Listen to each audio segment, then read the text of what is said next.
Nick Love, Yo, you living or you surviving? today, surviving. I'm tired. Go ahead. I'm tired today, man. I stayed up late last night knocking out some work, trying to put it all together. Ran around this morning, you know what I'm saying, taking care of the family. That's right. Working a little bit, actually, you know what I'm saying, because I know tomorrow I'm going to be in the football game mode, Gotcha. so I ain't going to be trying to do no work tomorrow. That's right. Today I was working, then I was like, yo, got to go do this interview. That's right. Surviving today, but normally I'm living, but today, we surviving. We getting through the day. Respect that. Welcome to the Integrity Response with your brother, CEO Khacki. Every individual sitting across from me doesn't believe in being typical, ordinary, or familiar. They're elite, meaning society's norms don't sit well with them. They believe in raising the bar for themselves, family, and for those they may never meet. From those in humble beginnings to those in the midst of greatness and legends who've paved the way. With a comedic edge, I will ask the questions that hold value, and I believe we'll gain insight to the real them. It's the Integrity Response.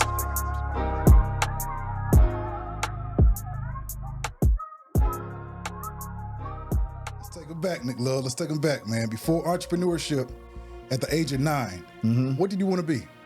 Michael Jackson. Come on now. Hey, no bullshit. That's a real answer. Yeah, for sure. I remember being asked that as a kid. Gotcha. You know what I'm saying? Teachers, you do the thing when you're elementary school, and teachers be like, hey, what do you want to be? You want to be a doctor, lawyer, fireman, policeman? And I was like, I want to be Michael Jackson. Come on. I was the kid that, the family would bring you out to the living room, like, do the dance, do the thing, sing the song. That's right. And I was like, hey, that's what I want to do. I had the glove, I had the socks, that's right, the sunglasses. I was in full Michael Jackson garb. Early. Ready to rock. Yeah, man. Thriller night. You know what I'm saying? For sure. Yeah. Let's take it back, man. Glenwood Rd. Candler Road. Yeah. East Side. That is. Decatur. What does that mean to you? That's home. Come on. It's everything to me. It's so much a part of my identity. I rep where I'm from because I love where I'm from. That's right. And not even on some like hood, gang, whatever, you know what I'm saying? It's just like that area made me who I am. It taught me accountability. It taught me morals. It taught me the repercussions and the consequences of moving a certain way. Gotcha. And the rewards of moving a certain way. You know what I'm saying? Like, I learned how to fight. I learned how to race. I learned how to be athletic. I learned how to talk to girls. I learned everything on the east side. Between Candler Road, Western Chapel, and Panola Road. That's it. I think I learned everything I needed to know in this world. That's real. You know what I'm saying? So that east side, it's everything. Come on. That's what's up. And you're also a Grady baby. Also a Grady baby. Yeah. Again, another big part of my identity, man. That is something that is so ingrained into the fabric of what Atlanta is about. For sure, bro. And if you're a Grady baby, there is a certain badge of honor and a certain, point of pride. That's a fact. For you to say, like, no, I'm from here, That's you know right. what I'm saying? Like, that was the hospital. For sure. That's right. If you was a poor black kid, your family didn't have no insurance. And when you was born in this city, that's where they took you. You know what I'm saying? And that's I take pride in that. That's real, bro. Yeah. Respect. Any siblings? Yeah, I got 3 brothers. Gotcha. Okay. A lot of people don't know that. Like, so I got one older brother, 10 years older than me, and then I got 2 younger brothers that are 8 and 9 years younger than me. Gotcha. So the reason a lot of times people don't even know that I have siblings is because there's such an age gap. With us. Right. So, my older brother, and we talk about this from time to time, like, we were all kind of raised not as only kids, because you still got the siblings, but we were kind of raised by ourselves. That's a fact. So when I'm 5, my brother's 15. Exactly. You know what I'm saying? When I'm 10, my brother's 20. Exactly. So I didn't have the luxury of being like, I get into it at somebody at school. Like, I'm going to call my brother. Right. He was because he's too old to be calling. You know what I'm saying? That's right. Coming jumping down on some elementary school, some junior high school kids. That's right. And my little brothers were too young. So I literally had to learn everything by myself. And then learn how to create those interpersonal relationships with my friends and my peers. That's right. For protection. That's right. For camaraderie. For just some of everything. That's right. And I learned how to be a bit of a chameleon in different spaces because my mom was heavy into church when I was coming up. Gotcha. So but it was funny because when I was young, they wasn't in the church. Okay, so as I got into my teens, that's different. I never heard it like that. Yeah. Gotcha. So as a kid, we ran around. We was in the streets. Gotcha. And then my mom, I think around maybe age, I don't know, maybe 10, 11. Gotcha. My mom got heavy into church. So from that middle point of my age, I was going to church every Sunday. Gotcha. Come on. Wednesday. Come on. That's right. You know what I'm saying? Come on. That's a fact. I was in the teen choir. That's right. Come on. I was doing bro. it all. Bible study, the whole nine. So, and then we had choir practice on Monday. Exactly. So bro. 3-4 days a week I'm at church. Same so here. I'm learning how to be the church boy when right. I'm there, but learning how to be the neighborhood kid when I'm at home, but learning how to be the school kid, the football player at school. Gotcha. And learning how to be everything that everybody needed me to be. That's right. At the time. At that age, that's a lot of responsibility. And not even that, but molding yourself. That's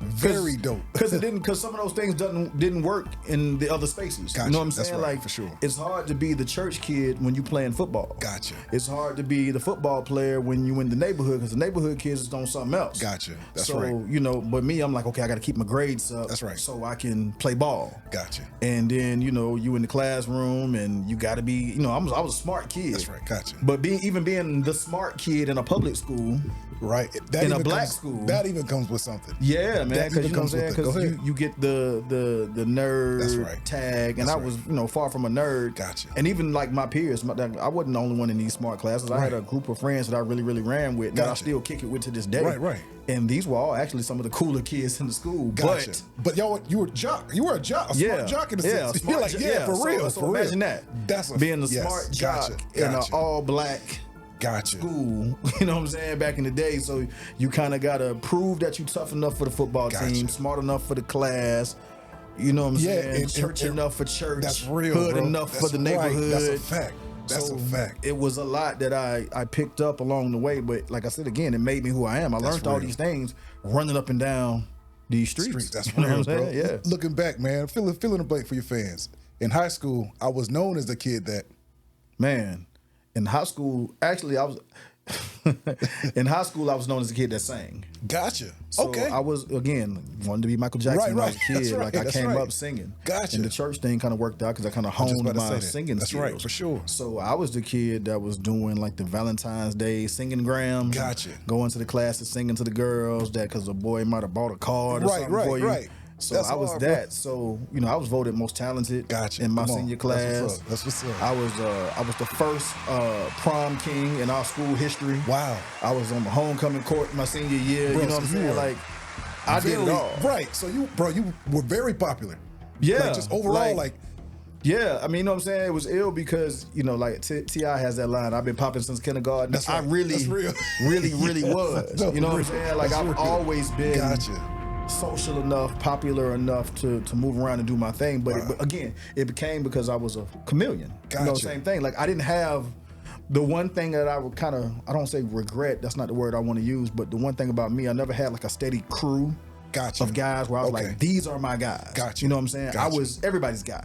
Gotcha. I was the football guy. You know what I'm saying? I knew everybody. So when it came time to vote for, you know, things like prom and homecoming king and all that stuff, it was like everybody know Nick. That's right. You know what I'm saying? Because Nick is in all the circles. All the circles. You know what I'm saying? That's real. And cool within the circles. Gotcha. You know what I'm saying? You didn't treat anybody like an outcast. Yeah. You was cool with. I was cool with the smart kids, the hood kids, the bad kids, the jocks. That's real. Everybody. And like I said, man, you don't notice it when you're a kid. Right. But when I got older, I was like, oh, this has served me really, really well. Bro, I was just about to say that in a sense of just because, you know, we're going to get into all this, but just because you're in entertainment, bro, being able to be well-versed, speaking to anyone, all walks of life. That's right. Even from that living room of portraying Michael Jackson, not being afraid of any stage. Right. Like, bro, you were being groomed from then. You know what I'm saying? Being Michael Jackson in the living room. Then when my cousins come over, we wrestling and we fighting. So now you gotta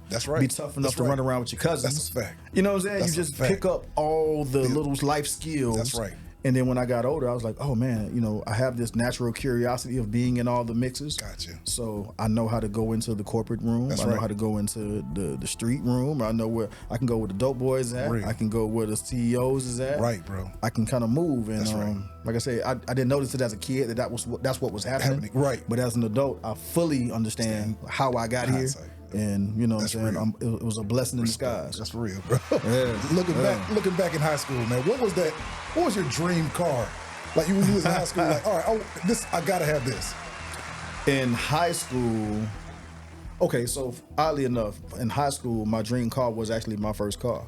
My first car was a '88 Volkswagen Jetta. Bro, I wanted the 94. See, that's crazy you say that, bro. The box was, it was the perfect. It was, that's real. Yep. That's crazy. But I wanted it because my older brother had it. Gotcha. So, you know, part of me was having a slightly older soul. Right. Because I had a brother that was 10 years older than me. Exactly. So he was where I got my style from, my cool from, my music from. That's what's up. Everything that he did, I wanted to do. You know what I'm saying? So my brother was the kid who had like when airbrushed overalls and the Bart Simpson stuff. That's right. He had it all because he was old enough to get it. That's right. I'm a kid, so I'm stealing his stuff out of his closet.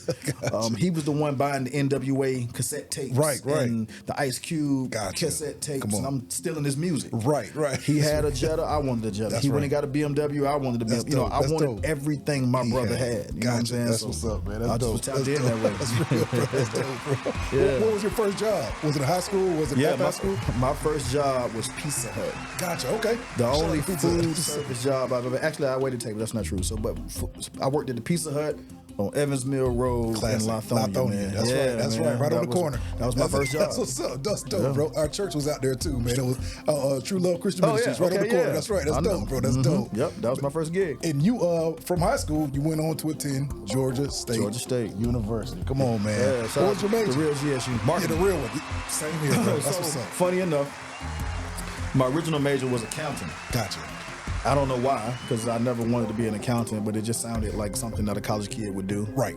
I took an accounting class and failed it, and was like, "Yo, this is way harder." Because I was good at math. That's real. And I'm like, this is significantly harder than just adding and subtracting and keeping up with some money in a checkbook. Right. You know what I'm saying? Like that accounting class was tough, and I was like, "Yeah, I don't know about this," and then. Just so happened that at that same time I'm at Georgia State, I had clicked up with an old high school homeboy of mine, my homeboy Nasty. We started doing music together. I ended up kind of in a marketing role for the music. Gotcha. And that's when I changed my major to marketing, and it just kind of played out just that way. Like that. Gotcha. Yeah. And that was big. You know, marketing degrees were big at this time for sure. Everybody was coming out of school wanting a marketing degree for sure, because the internet was changing things. That's a fact. Like especially just with high speed, everything that was going on. But that's a fact. That's what I went to as well, man. Got a bachelor's degree in marketing, man. That's real. That's real, bro. For sure. Man, let me ask you this, man. Nick Love, did you always feel you was born for the entertainment? Yeah, industry? I did. I thought that, at first I thought I was supposed to be on stage and in front of the camera. Right. And then when I found out about marketing and what that really entailed, it felt natural. Gotcha. I didn't, even when I first got into it, I didn't feel out of place. Gotcha. I didn't feel like I was, like I said, it was so natural that as much as I had focused on the first 19 years of my life had been focused on being an artist and trying to sing and rap and do the thing. When I started doing marketing, it didn't feel like I was leaving my dream behind. Bro, I didn't feel like I was like being deviated away from something. It felt like, I was meant to do this, and I had to do this first to get here. And it felt like the most natural transition in the world. Gotcha. So yeah, I think so. I think I was always supposed to be in this space. Right, that's real. Respect that. And you got your start by, funny story, I love this story. How did you, just for the fans, you got your start by literally seeking out in the phone book for an intern. Yeah, man. So it's amazing, bro. So let me tell you what's funny about how life has changed and technology has just changed everything, and people's privacy and how much they want to let people go. Right. Right. Back in the day, there were all of these like music industry handbooks. Gotcha. You could literally buy books. That's a fact. That would tell you like these are all the labels and music companies. These are their addresses. Because at that time, people were still sending demos. That's a fact. That's what right, I'm saying. bro. So you could like go and buy these books from the library or the bookstore, and they would say, "All right, cool. You want to send a demo to Def Jam?" Def Jam, here's sometimes an actual street address, like a physical street address with a phone number and a contact, which is ill now because now everybody, as much as we all try to promote ourselves, if you want to get to an A&R, it's actually kind of tough. You got to DM them, and that their phone numbers and shit are not listed like that. But back then, it was. Gotcha. And I remember just being like, I want to be in the music business. Where do I go? LaFace, I had missed that window. I was a little too young to catch the LaFace window. Gotcha. So LaFace had its run in Atlanta, and all of the other boutique labels were trying to, starting to spark up. Right. DTP being one of them. Gotcha. Well, Def Jam South. Right. Actually, you know what I'm saying? This is when Scarface is running. That's right. Their flagship artist at the time is Ludacris. Yes. And Disturbing the Peace. And I found their information in one of those books. That is crazy. And their office was right off of Peachtree, which is, right now it would be like a Peachtree in like 11th or 12th Street. Gotcha. It used to be, so at that time you would have saw Earwax and the original Vision nightclub. Yes. DTP was right behind that. Wow. That place now is what? Raw Sushi. Gotcha. One of the sugar sweet Gotcha. whatever Right. that little place, little touristy place, the restaurant down there. Across the street is the big hotel, but like that building is still there, but DTP is gone. Wow. And yeah, I reached out to them. Actually, I just pulled up and was like, "Hey man, y'all looking for interns?" And like I said, this is how I know I'm supposed to be here. Right. My man Corey, or Goose, as I knew him by the time, Corey Webb. He was there. He was like, "Yeah, what you want to do?" He said, "I said, I don't know. I walked in and I said, I don't know marketing." Right. And he was like, "Yeah, come on, pass out some flyers." I was like, "All right." Wow. And it was literally that easy. Just like that. That's how I know the path was kind of laid out for me, and I was just destined to be here. Wow. And it's also why I don't knock people for not, finding their footing. Right. That's right. Because it don't land. It don't lay out that way for everybody. The first thing I thought about was, bro, like just even your approach. Everybody walking through that door ain't just gonna get an intern, bro. No. But how you was groomed on this way up, just from everything, it literally posture, everything you was taught in the, football, coaches, mom, Everything. church, everything. Your approach to DTP was like, no, we can work with this guy. You know what I'm saying? That's like I real. said, man, it just worked out. I called him on the right day at the right time. I called the right person, and he was like, "Yeah, come on, let's do it." Wow. And I was like, "Okay." And I literally might have started that next day. Wow. And just started showing up. Come on, man. So shout out to Goose, man. Shout out to DTP. Forever indebted to Shaka and Jeff and their whole movement, man. Disturbing the Pieces, you know what I'm saying? While people know me mostly for Jeezy and CTE, Right. Disturbing the Peace is where I got my first taste of what this really could be. That's right. And how did you actually, early in your career, how did you transition to managing Jagged Edge Studio? So being curious and trying to be in the mix, man. Right. I was interning at DTP. I started working with DJ Toomp and his label End Shout out to him, Zone. man. That's dope. Yeah, shouts out to Toomp. Definitely, Shouts bro. out to Toomp. Yes. And his manager Bernard. Bernard is who would kind of move me around, paid me, Right. showed me the ropes as much as he could. But just in staying in the mix. Right. Jawar, their studio was in Decatur. Gotcha. They had a studio right. So my parents were in Lithonia, right off of like Panola Road, Covenant Highway area. Gotcha. Their studio was off of Covenant Highway. Gotcha. And it was the only studio on this side of town. Like, everybody else was downtown. That's a fact. And I don't even remember how I discovered that the studio was out this way, but some kind of way I did. Looked up the address again, pulled up, and was like, they got a full-blown studio here. Like, here. and their studio was huge. Gotcha. Basketball court on the inside, 2-3 studio rooms. Gotcha. Big office spaces, a huge parking lot. I pulled up, and I want to tell you Snake, who is now managing everybody. Gotcha. But Snake was also, instrumental with like stuff with Grand Hustle and Tip and Lil Duval. Okay. He was my big brother Clay, who just passed. Rest in peace to Clay Evans. Okay. Snake was working with them as well too when I first got over there, man. So same thing. Looking back, like what's some things you learned back from being a manager of a studio around, the artistic. Well, I'll tell you what. So the studio stuff I learned from being an artist factory. Gotcha. So I might, I don't know, people who are watching this. Yeah, right. It's a lot of Atlanta history and buildings. Yeah, you know what I'm saying. Yeah, that's a fact. Yeah, if you tune into an interview watching me, you know kind of what you're getting into, right? You know what I'm saying. But for those who don't know, Artist Factory was a big studio downtown, right off of Northside Drive. Yes. Me, my man Ray Daniels. Ray Daniels, that's my brother. Boy, that's what's you know what I'm saying? Been like that for going on down there 20 years. Gotcha. Me, Ray Daniels, Rock City, Tehran and Timothy. Right. That's where they worked out of. Gotcha. So Artist Factory was a spot that I was around a lot with them and just kind of peeped how they was moving. Right. But they were fully staffed. They had everything. They was a machine. Right, for sure.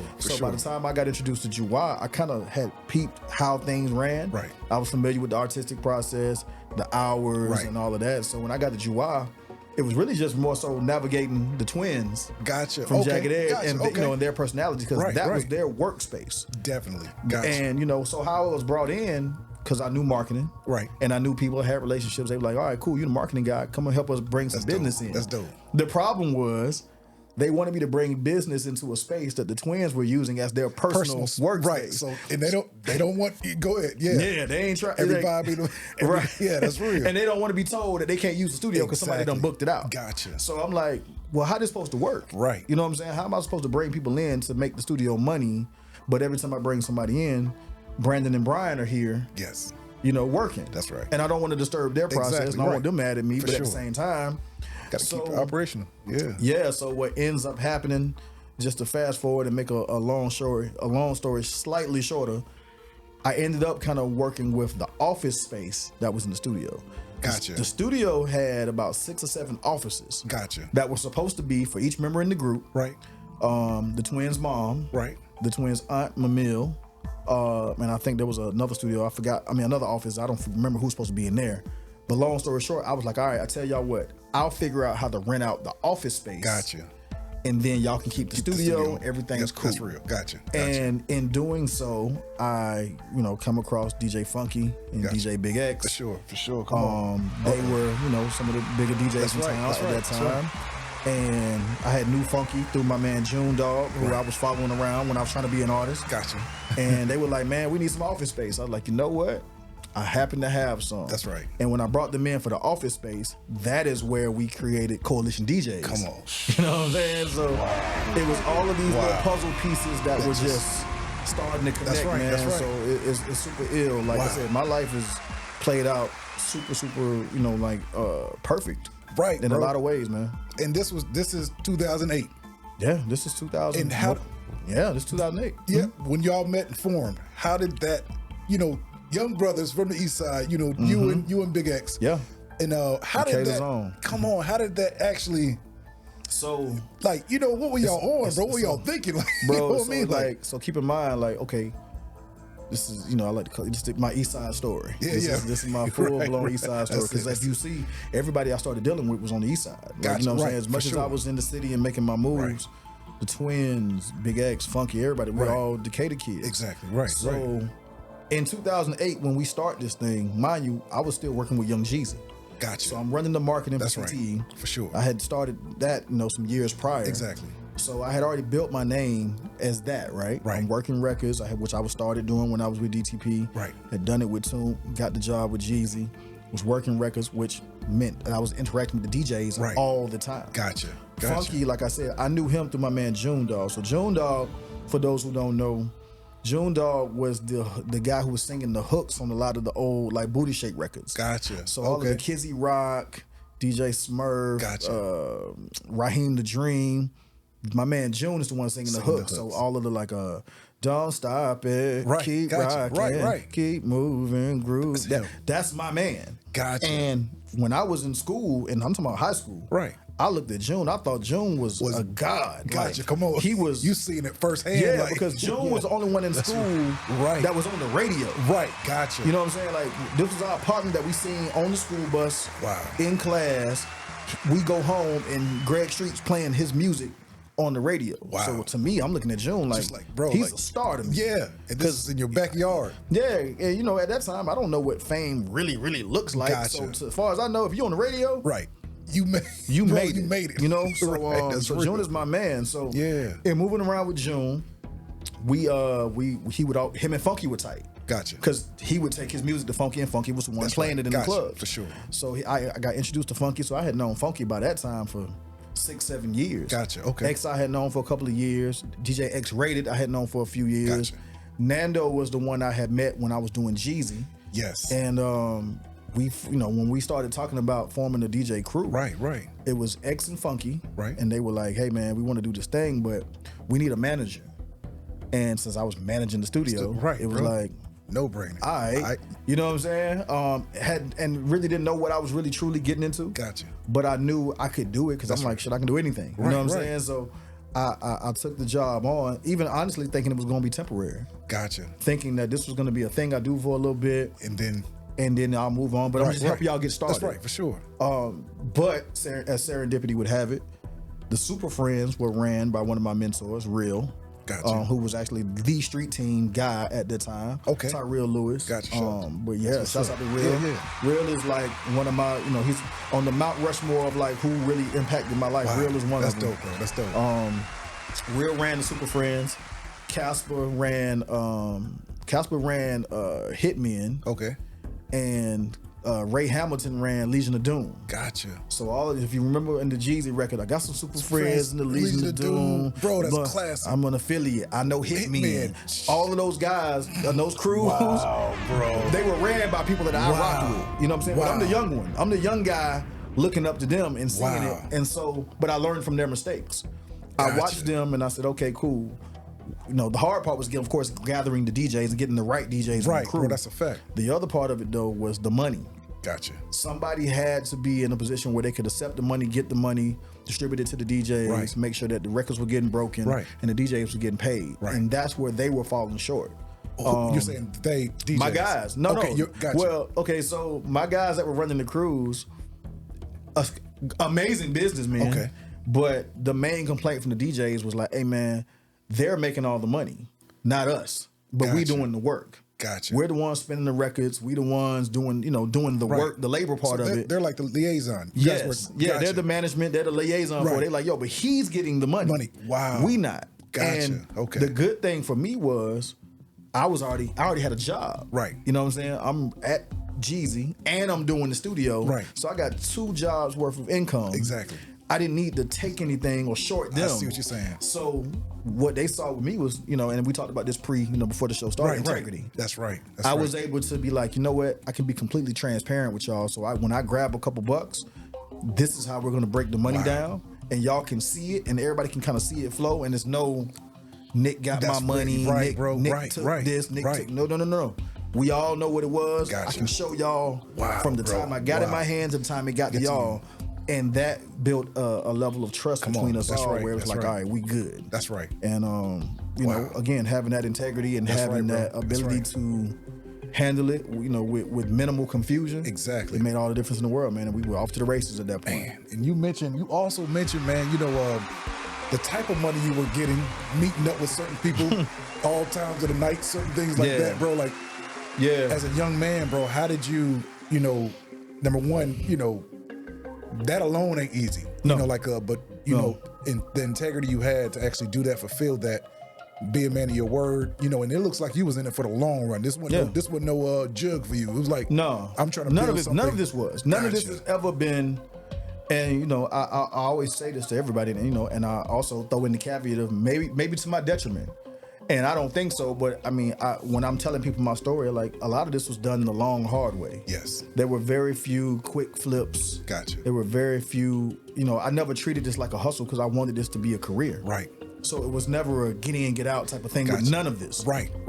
From the street team stuff to Jeezy to Coalition DJs to anything that I put my hands on. It's rare that I see anything that I want to really be into and say, all right, I'm gonna do this for like 6 months and then I'm out. Gotcha. It was always put it, this, bro. Like everything's 10 years from that's now. real, bro. I put it there, bro. Like, yeah, that's even. We gonna get into all of that, bro. Like even everything you sacrifice, bro, on a day-to-day, being out 2 or 3 days a week, gone, bro. I know what you're saying, bro. Listen, like, I mean, but again, Decatur raised me, and my parents raised me in a way that was. Like, so we spoke about your pops before we started. For sure. That integrity. I only saw my dad work. My dad wasn't a hustler. Don't get me wrong. I've seen my dad hustle. Right. But there were more. I would tell you 95% of the time I saw my dad working. That's right. And even when I knew he was hustling, or even when I knew he was running a hustle, right. The game was work, real blue collar. Come on, bro. That's right. Type of, what I'm saying? Type of move. So that's all I knew. That's right. I didn't know. I understand, bro. Yeah, I understand that. No, that's real. I respect that. But yeah, like I said, just being out late, 2-3 o'clock in the morning, going and picking up money. Like when I look back at it now, I would never advise anybody to do the things that I did because I didn't see the harm and probably the naivety and the stupidity. Gotcha. Of doing something. You know what I'm saying? Like, because I wasn't moving reckless, but mind you, I'm by myself, bro. 2 or 3 o'clock in the morning, cross town, somewhere I may not have ever been. Gotcha. South side, west side, meeting somebody at a club, meeting people I don't know. Gotcha. Picking up bags of money and just pulling off, going home, you know what I'm saying? Just No. Right. No, like, But did you feel a level of protection because of who you were? Yeah. Gotcha. I felt the level of protection because I'm like, and like I said, and I like to stress it to people. Like, it wasn't because, Nick loves some big tough guy. Mm-hmm. I handled myself a certain way.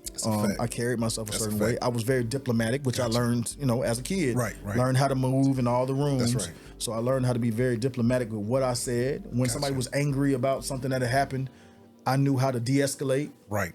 But I also knew how to stand on business before that was a thing. You know what I'm saying? Like, yeah. Again, I didn't, growing up, I didn't have the luxury of, I'm going to call my brother. I'm going to call my crew of guys, and they going to come and they going to do whoop, whoop, whoop. So every fight I had, I fought on my own. That's real. Every instance, every circumstance, every incident that occurred with me, I had to handle. That's real. How I had to handle it. Gotcha. So some things got physical and then some things escalated. But a lot of times for me, it's like, how about this, buddy? Right. You upset? This is what we're going to do. This is how we're going to make it right, because you can't fight everybody. That's a fact. You know what I'm saying? And you're well spoken, so you can, I know you can just de-escalate a lot of situations based upon just a certain level of intellect. Just like, no, brother, all right, you got it. I understand where you're coming from.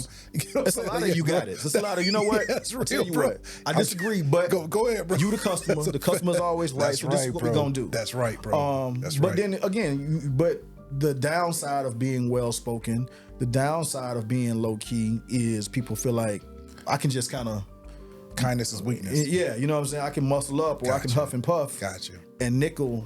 So every now and then you have to make the point that, hey, yes, we can do, I can be customer service. Right, bro. But I can also be a hammer. Come on. You know what I'm That's saying? a fact. That's right. And I think, once you do it a couple of times, people know, like, all right, cool, Nick, he ain't no pushover. Bro, no, you saying something. That's real. That's real. You know what I'm saying? I know I can work with him. Gotcha. And it helped, specifically with Coalition DJs, that I wasn't a DJ. That was the blessing of it. Gotcha. Because it wasn't, for me, it wasn't personal. Right. It was when things got right, it's kind of like being the quarterback on the football team. It's like when things go well, it's like, hey man, my team, my line, that's right. They were amazing. The team did it. That's right. And when something go wrong, hey, you know what? It's on me. This is what I'm gonna do to make it right, whether they did it or not. Gotcha. But putting that degree of separation between the guys and the business of it helped them. It allowed me to be what I needed to be, and there was no, you a DJ, so you trying to, you know what I'm saying? Showing favoritism, or that's right. I respect. No, bro, that's I'm real. a businessman in the middle. Like that. I respect you from the artist side. That's I used to be artist. That's right, I bro. respect them because these are my guys. Gotcha. And these not only are these my, these are just my clients. They're my friends. That's right. So I'm gonna protect them. That's real, bro. But I'm gonna protect you. Respect. And I'm gonna protect myself. Respect. That's real. In the middle. That's real for sure. Yeah, man. So moving towards that, you actually saw labels. Everybody saw this blueprint you had for Jeezy on the marketing side. Yeah. Some artists include Shawty Low, Rocco, T.I., Cash Out, Future, 2 Chainz, and the list goes on. From all that, bro, like, this is from 2008 to about 2016.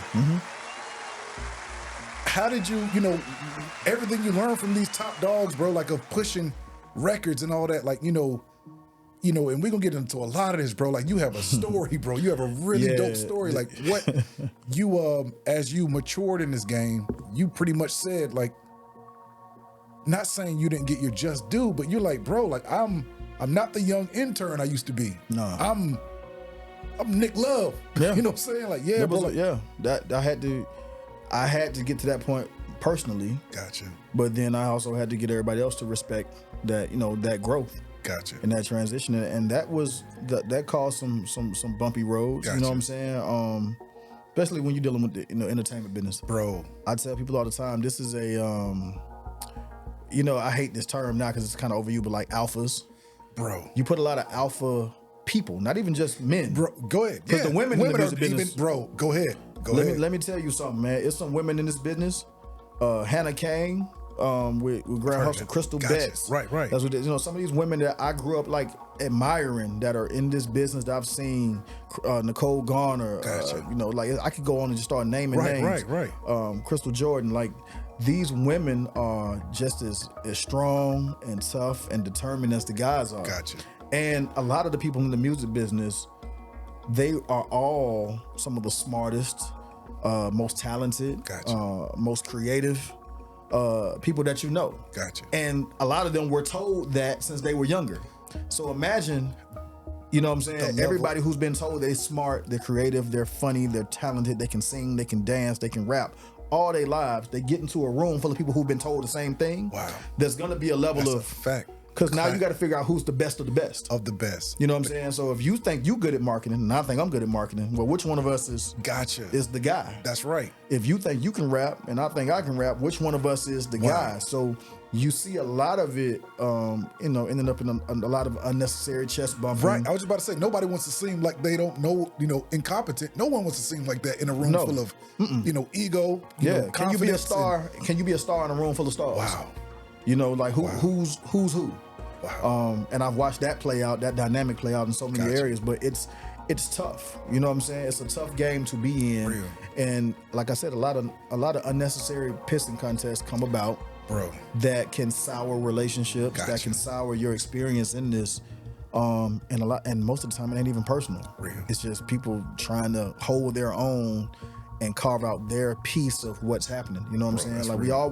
we all fought hard to get there. That's a fact, bro. Yeah. And you've taken on so many unpaid days to get there. Yeah. You know what I mean? Like, yeah, so I can't let you just box me out. That's you know real, what I'm saying? bro. I'm not gonna let you push me out, box me out, punk me out. Come on. It's just like I gotta go in knowing what I'm doing, and I need you to respect that I know. Real. And you need to respect why I'm here. Real. And why Nick Love is a thing. Bro, you know what I'm saying? Real. Respect it.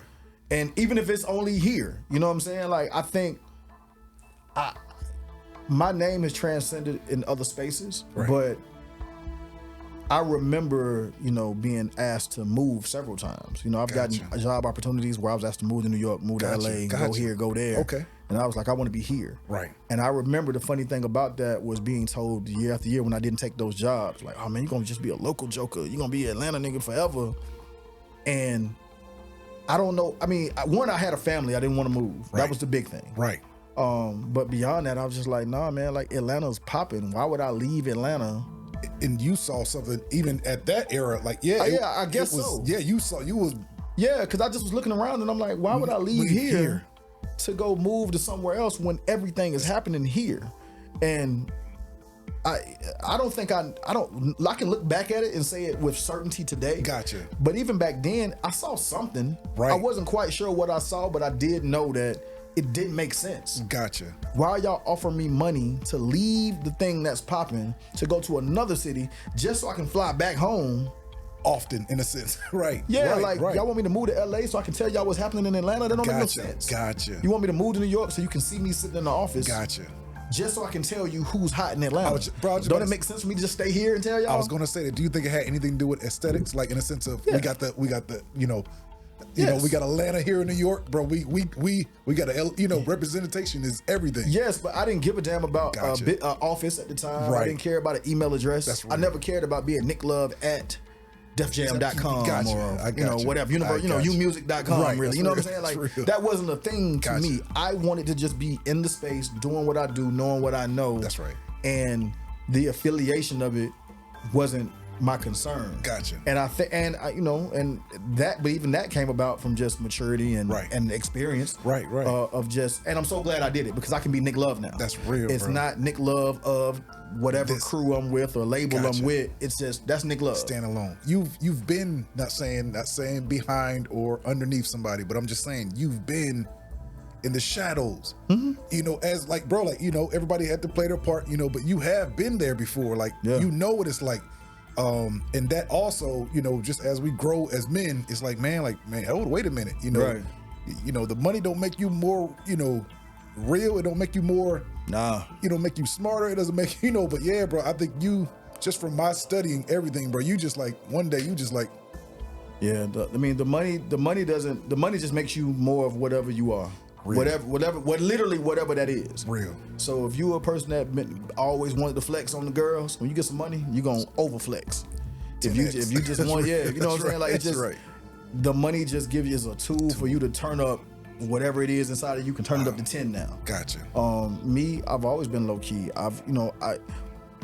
But it's like, they said money just allows you to be who you really want to be. And the person I've always been is just a curious kid. Gotcha. You know what I'm saying? So that's how I ended up tapping into food and the different things that I started doing because the money just allowed me to go do the things. Real. You know what I'm saying? But I just, again, it came from experience. It came from maturity. It came from being hurt. Gotcha. It came from, running into some walls when I was affiliated with certain people and being like, oh yeah, no, I don't want to do that no more. That's foolish. So I always try to learn that. I had to learn it. I had to learn it the hard way. Yeah. And like really kind of sit down and be like, ooh, that one, that hurt. Yes, bro, you know for sure. That's a fact. And as a man, when you're hurt and you got kids and you got, at that time, I was married. Yes, bro.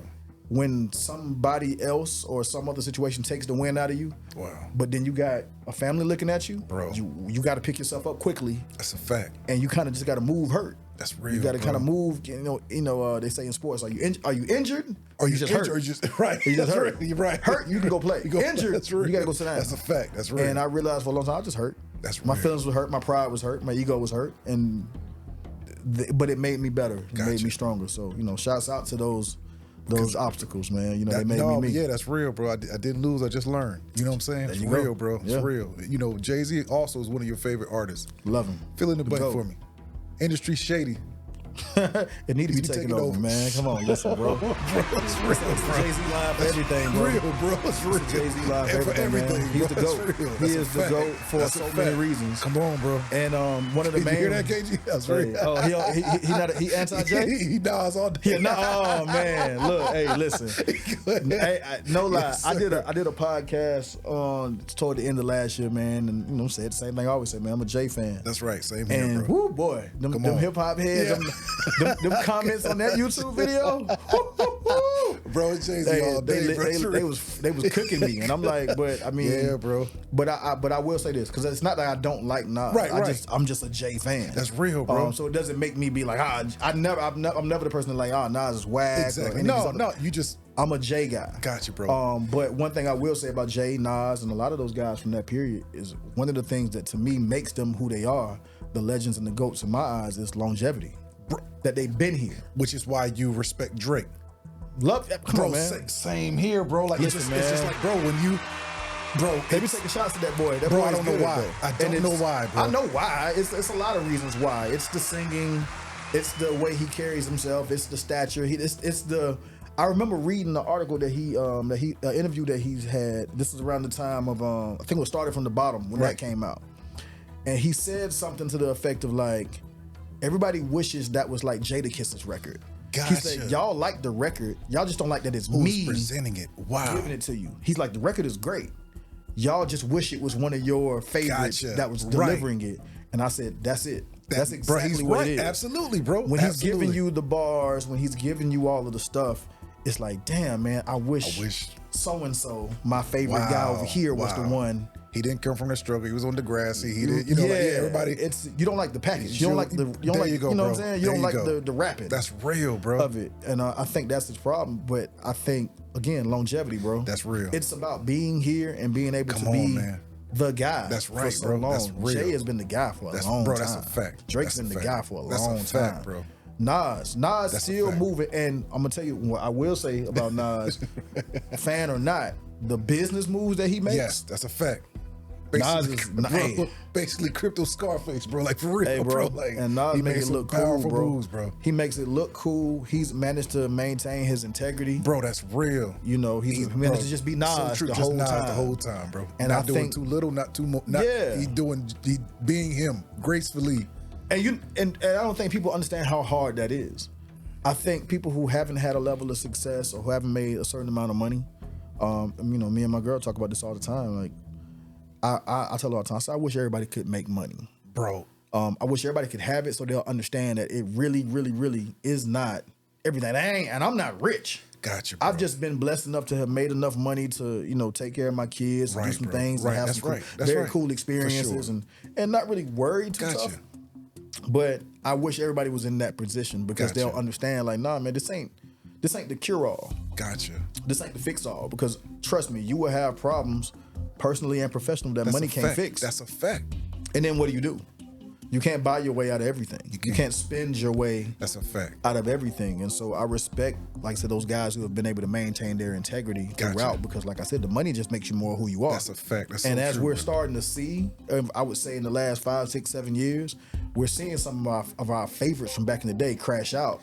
Yes, bro. Either saying or doing something ridiculous, and we like, oh man, you was, bro. Like, man, I just wish it was back to the double XL source to like, where I couldn't hear too much from you. That's real, bro. You realize like some of your favorites are like kind of corny. Yes, bro. Or they just kind of suckers in their personal life, and you're like, wow, damn, I thought that's a fact. That's so true. That hurts. That's a fact. That's true. That's real. That's bro. a gut punch to a real hip hop fan. That's right. That your fave is not that outside of the recording. Listen, don't meet your heroes. Hey man, listen, bro. Now, don't read about you. Don't follow your heroes on Instagram. Nothing, bro. One of my favorite rappers. I won't even mention him, but one of my favorite rappers, man. He's so dope, and it's amazing because I joke, off camera. I'll say like, he has such an amazing way with words. Yes. But then you get him in front of a podcast mic or an interview, and then he'll say something, and I'm like, gotcha. What the fuck was that? Like, why? You know what I'm saying? Like, you're always careful and meticulous with how you say things, and then all of a sudden you just sometimes less is more in a sense. Yeah, it's like it's just a word, bro. Like, that's why Jay-Z stays away. That's why I appreciate that, bro. Man, I don't know if Jay stays away because he truly just wants to stay away, or maybe he just knows himself. No, maybe he just like, there you go, bro. If I keep talking, bro, that's a fact, bro. Like it's. Sometimes, like that's why Kendrick Lamar. I see why they just kind of stay away. Like, anonymous. You're here for my music, nothing more, nothing less. You know what I'm saying? That's real. Respect that. That. And it's funny because I don't really do a lot of these. I try to. Gotcha. I've really scaled back on doing a lot of interviews. One, because I don't love talking about myself.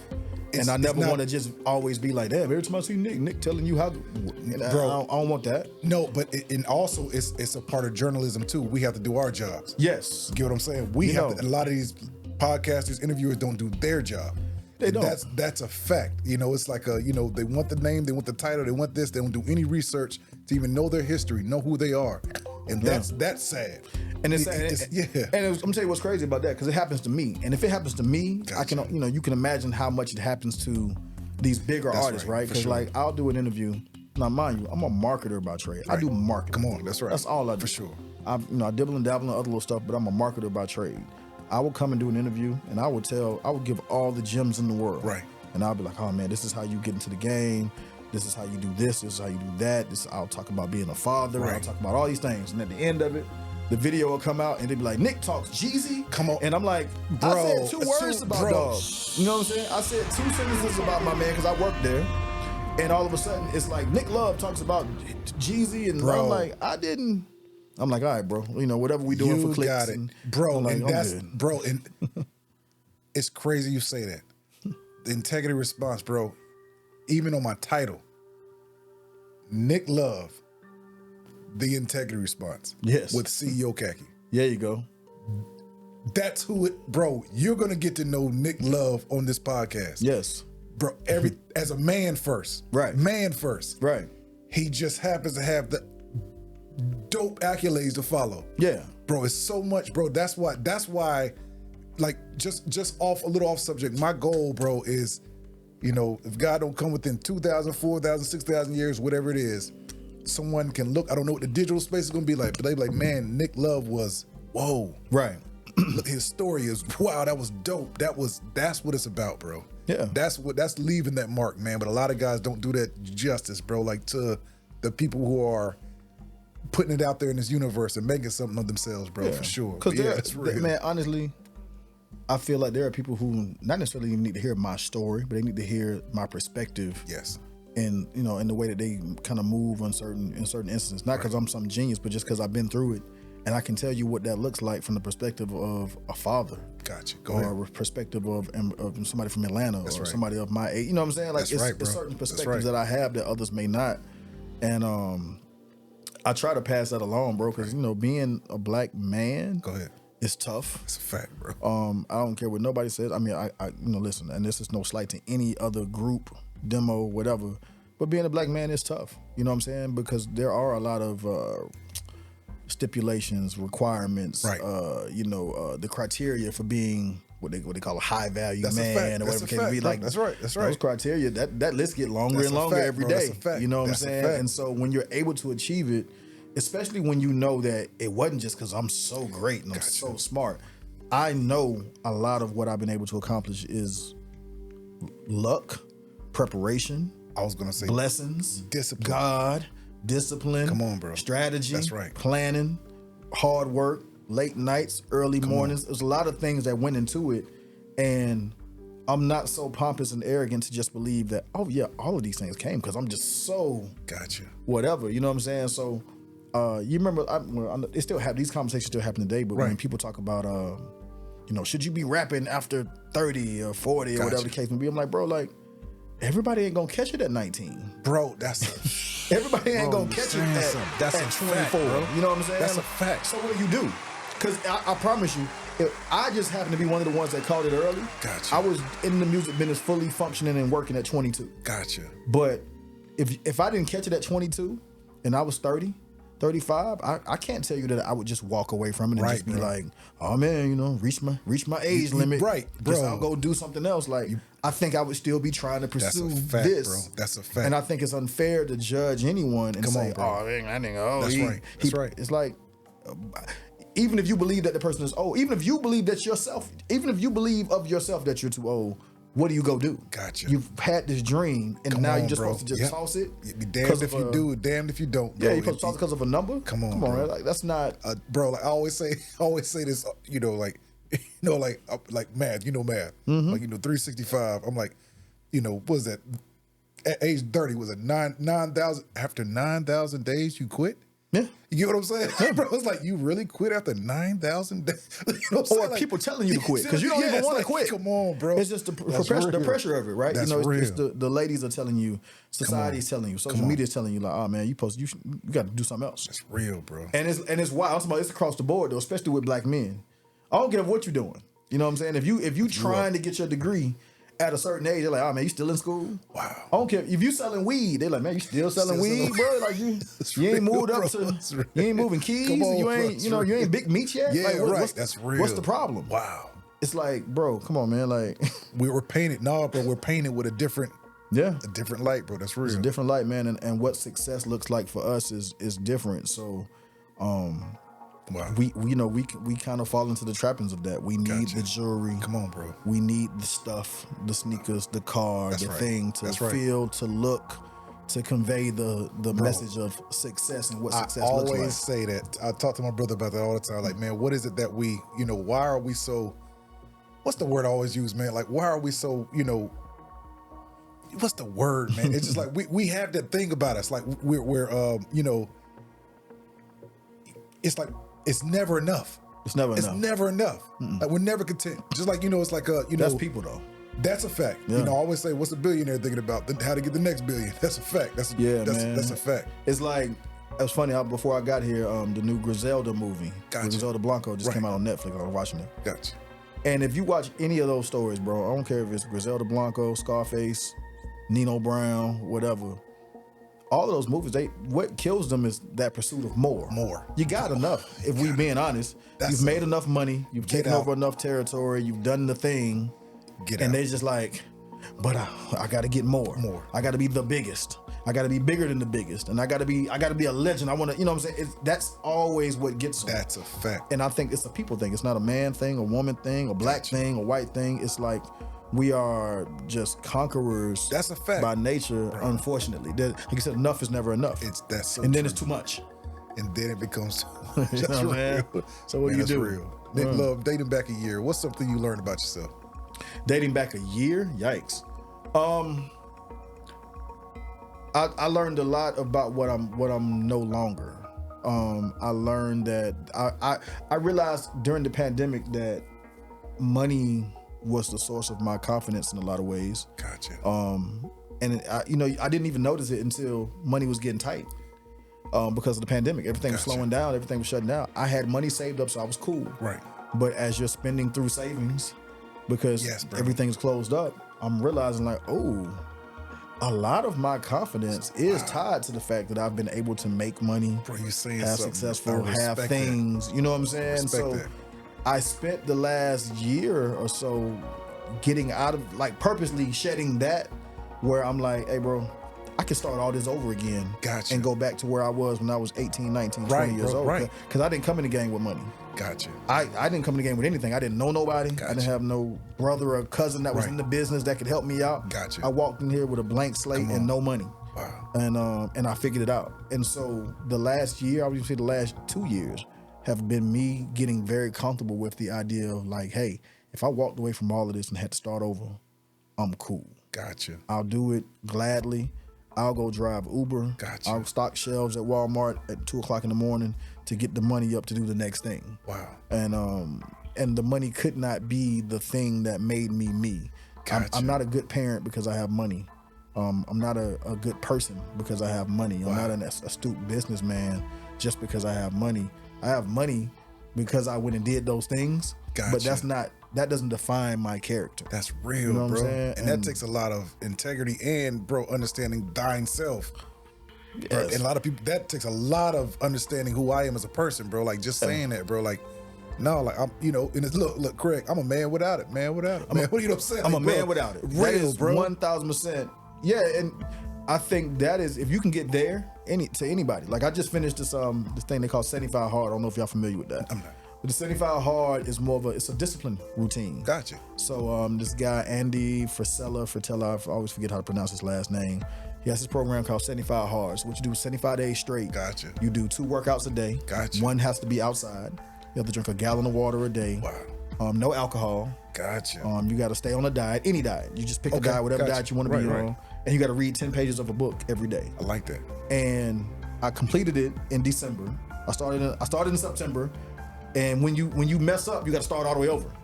Wow. So I did about 17, 18 days, missed a couple of days and had to go back to day one. Gotcha. So I started October 1st and then I finished up in December. Gotcha. But it was the best thing that I could have ever done, bro, because it just showed me like, oh yeah, I can do literally, if you can do this, bro.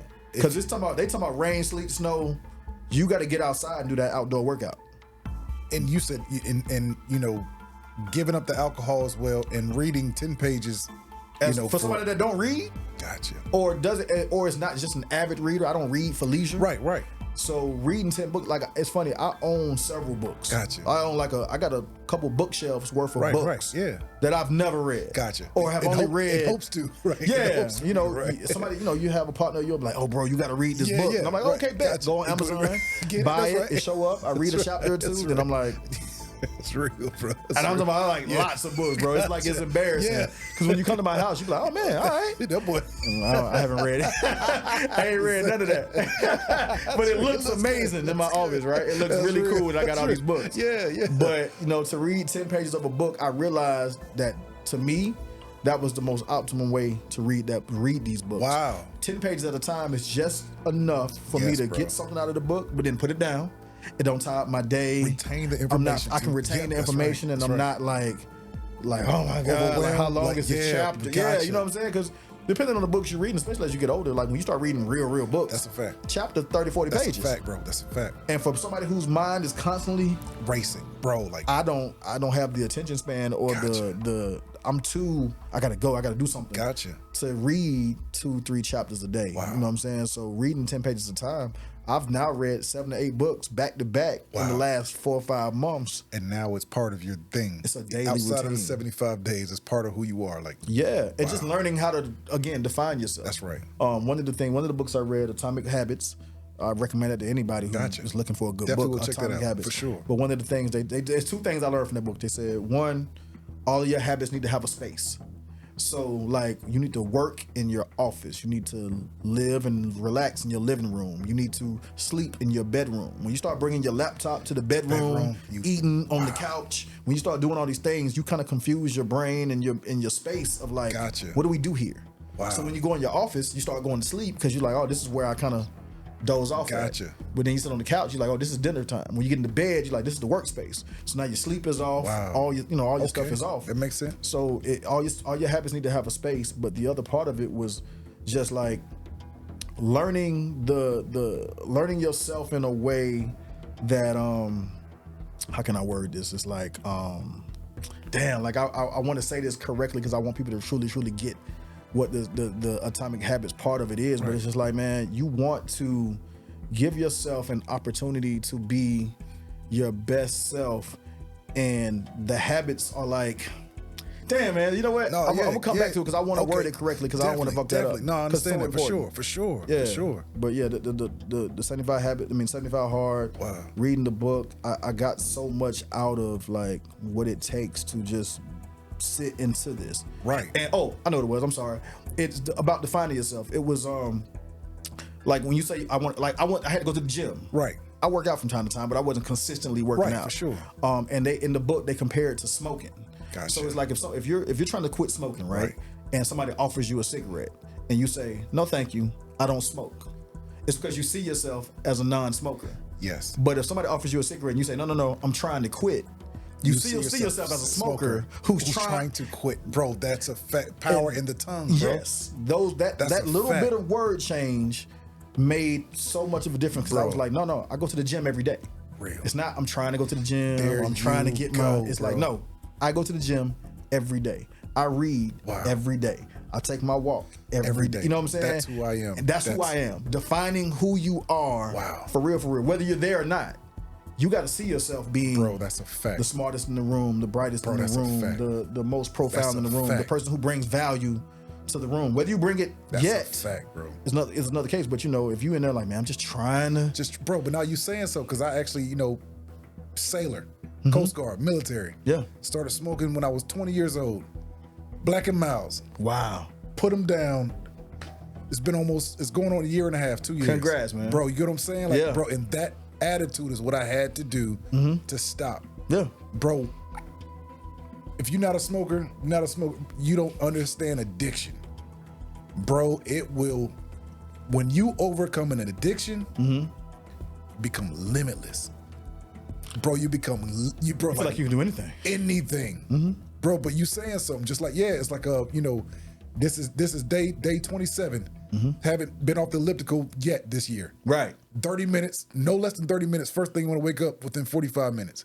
There you go. When you want to do something, you put your mind to it. Yeah. You got to do it. I tell people I'm a reader. That's like I'm a book reader. Gotcha. Something that I've in 43 years of life was never able to say. Gotcha. And now I'm like, yeah, man, I read 10 pages of a book every single day. I don't miss. Wow. And I'm looking forward to it. Can't wait to read the next 10 pages to finish the book and then pick the next book. You know what I'm saying? Can't wait to do it. And that's never been my life without, once I put my mind on that, it's been what it's been. How has your stress been lately? Like over this past 6 months, like your stress, bro, straight low, low. Because again, redefining yourself. Gotcha. You know what I'm saying? So my life is not tied up in. I think the hardest part of being Nick Love is being Nick Love. Gotcha. And I think, and I want to kind of explain that because I think some people might really get something out of this, right? Gotcha. I always said I want to do a TED talk on the burden of high expectations. Wow. That would be my talk. That'd be dope. Mainly because of this. I find that, and I'm sure anybody who listens to this might can relate, right? When you see people who when you meet like the family fuck up. Gotcha. You know what I'm saying? The uncle that's always fucking up, fumbling through life, the brother who's always kind of getting into trouble, the girl who can't quite find, you know what I'm saying? The bar becomes set so low for them that when they finally do something right, everybody's like, oh my God, look at her. Look at him. He got a job. He held a job for 6 months. You're like, what are he supposed to do? He's a grown man. Real. But when you've always been that way, like I have, when you've always high achieved, when you've always made good grades, when you've always excelled in sports, when you've always done those things, people stop cheering. They don't pat you on the back. Something. Yeah, they don't pat you on the back. They don't applaud you like they used to. And maybe because they feel like, he gets enough applause, right? He all right. He good. Nick don't need that. Nick doesn't need that because Nick's always going to stay the course, bro. Consistently do the thing. And it's like, I kind of do need that sometimes. Check on your strong friends. People been saying lately. Check on your strong friends, man. People have been saying lately. Yeah, it's such a thing because like your strong friends are like, yo, bro, I'm being consistent and living my life the way so that you guys can borrow money, so that you guys can lean on me, so I can lead the way for y'all. But that is a burden. Because y'all expect that from me. Heavy is the head. Heavy is the head, man. It's like y'all have come to expect it from me. So when I do it, it's the norm. It's the norm. Yeah, bro. Like the new norm is Bro, I always ask this question, bro. We're gonna, as far as love and respect. Yeah. Bro, like love comes with a lot of entitlement. You know what I mean? Like in the sense of like, and then we gonna get into all, bro. I did my research. How much time we got? Like, bro, I'm chilling. I'm cool. Bro, chilling. Yeah, so like you, bro, like just the way you put that, like in a sense of, like my new norm or my norm for a long time has been 8. Let's say out of 10, it's like my normal is 8. So when I do a 8 or a 9 or even a 10, everybody's like, yeah, that's Nick. Bro, I just thought about Johnny Cochran. I tell my wife this all the time. It's hilarious. Right. Johnny Cochran, in an old interview said, my wife's so used to me, making money and all this, and I come home, how was everything? I just made $1.2 million on a, on a what's called a Raven or whatever, and she's like, huh, cool. What do you want to eat for dinner? I'm saying, bro, that's that right there. Yes, and that's you know how absurd that is, because that should get a oh my god, are you serious? Go you, bro. They supposed to throw a parade for you. Right, you know what I'm saying? Like they're supposed to throw confetti in the air when you do that, and when you do it so often, people think. It's the new norm. It's the new norm, bro. But if anybody else had done that, it's a ticker tape parade. It's we're going to dinner. We're gonna do a thing. You know what I'm saying? Like, and I'm like, yo, man. But sometimes I need that too. I need, bro. I need the pat on the back. I need the keep going and keep doing that. Because this ain't easy. I'm making something out of nothing with a lot of times over and over again. That's a fact. And you need the woman in your life, that's your right. kids, right, your bro. friends, that's your right. parents, somebody to say, yo, congratulations. That's amazing.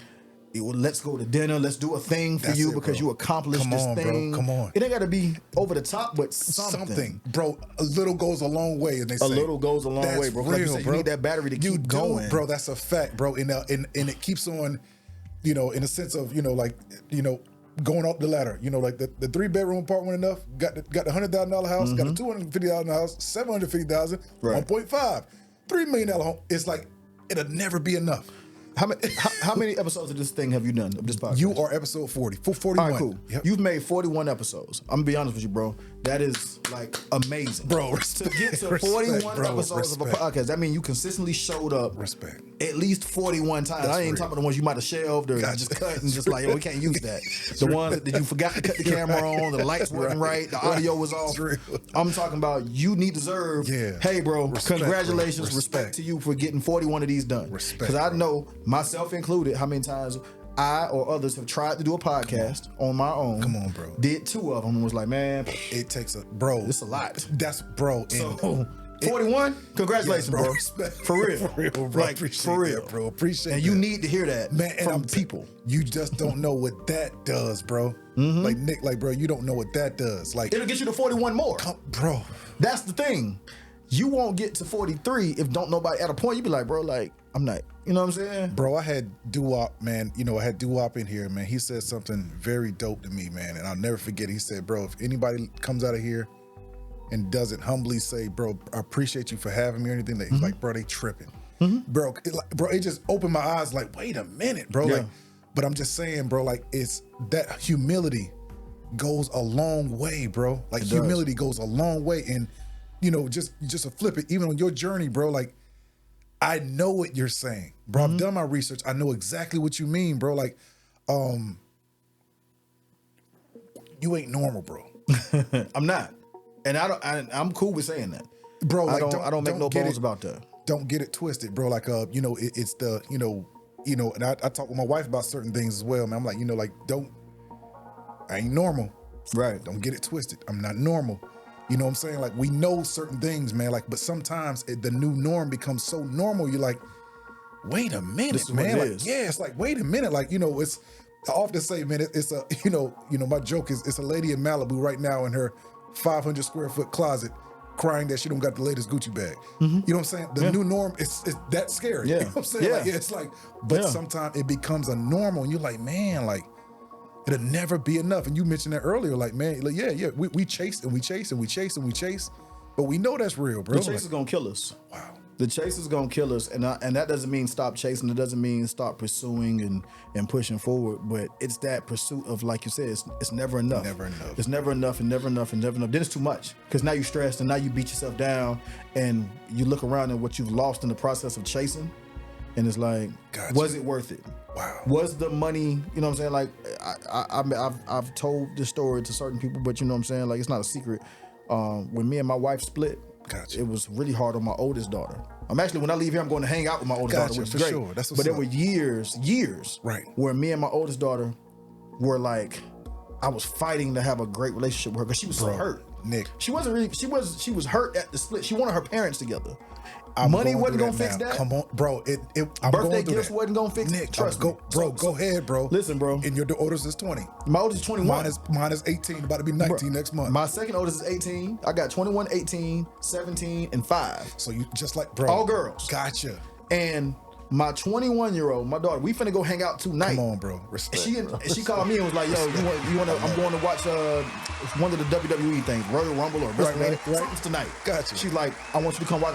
I'm tired. I told you, I'm surviving today. That's right. Come on, bro. I'm going. That's right, man. Respect. But bro. I fought for years to get that have that relationship with her because she was so hurt that her parents weren't together. Bro. She was depressed. Yes. She was upset. She was mad at me. Yes, bro. And I was mad at her mom, but I felt like she was more mad at me. Of course. And I'm like, yo, you gotta endure that. Yeah, bro, I gotta eat that. And you know why you have to? Because you're a good man. Because I'm a good man, and I'm just the man. So the man is going to by default kind of get a lot of that. You know what I'm saying? Like we being real. That's a fact, bro. And like I said, I don't know how much anger she had toward her mother, but I know she looked at me and said, "But you left." Yes, bro. You left. Gotcha. And so I'm hurt. And I'm like, yo, but it's not you. Me and your mom weren't getting along. Me and your mom were having issues. It had nothing to do with you or nothing y'all did. Yes. But it was me and your mom. We just couldn't figure it out. We got married young. Yes. We couldn't figure it out. That's part of it, bro. And a lot of it was youth. You know what I'm saying? Bro. If I could go back and do it all over again, I think I would play that way significantly different. Let me ask you,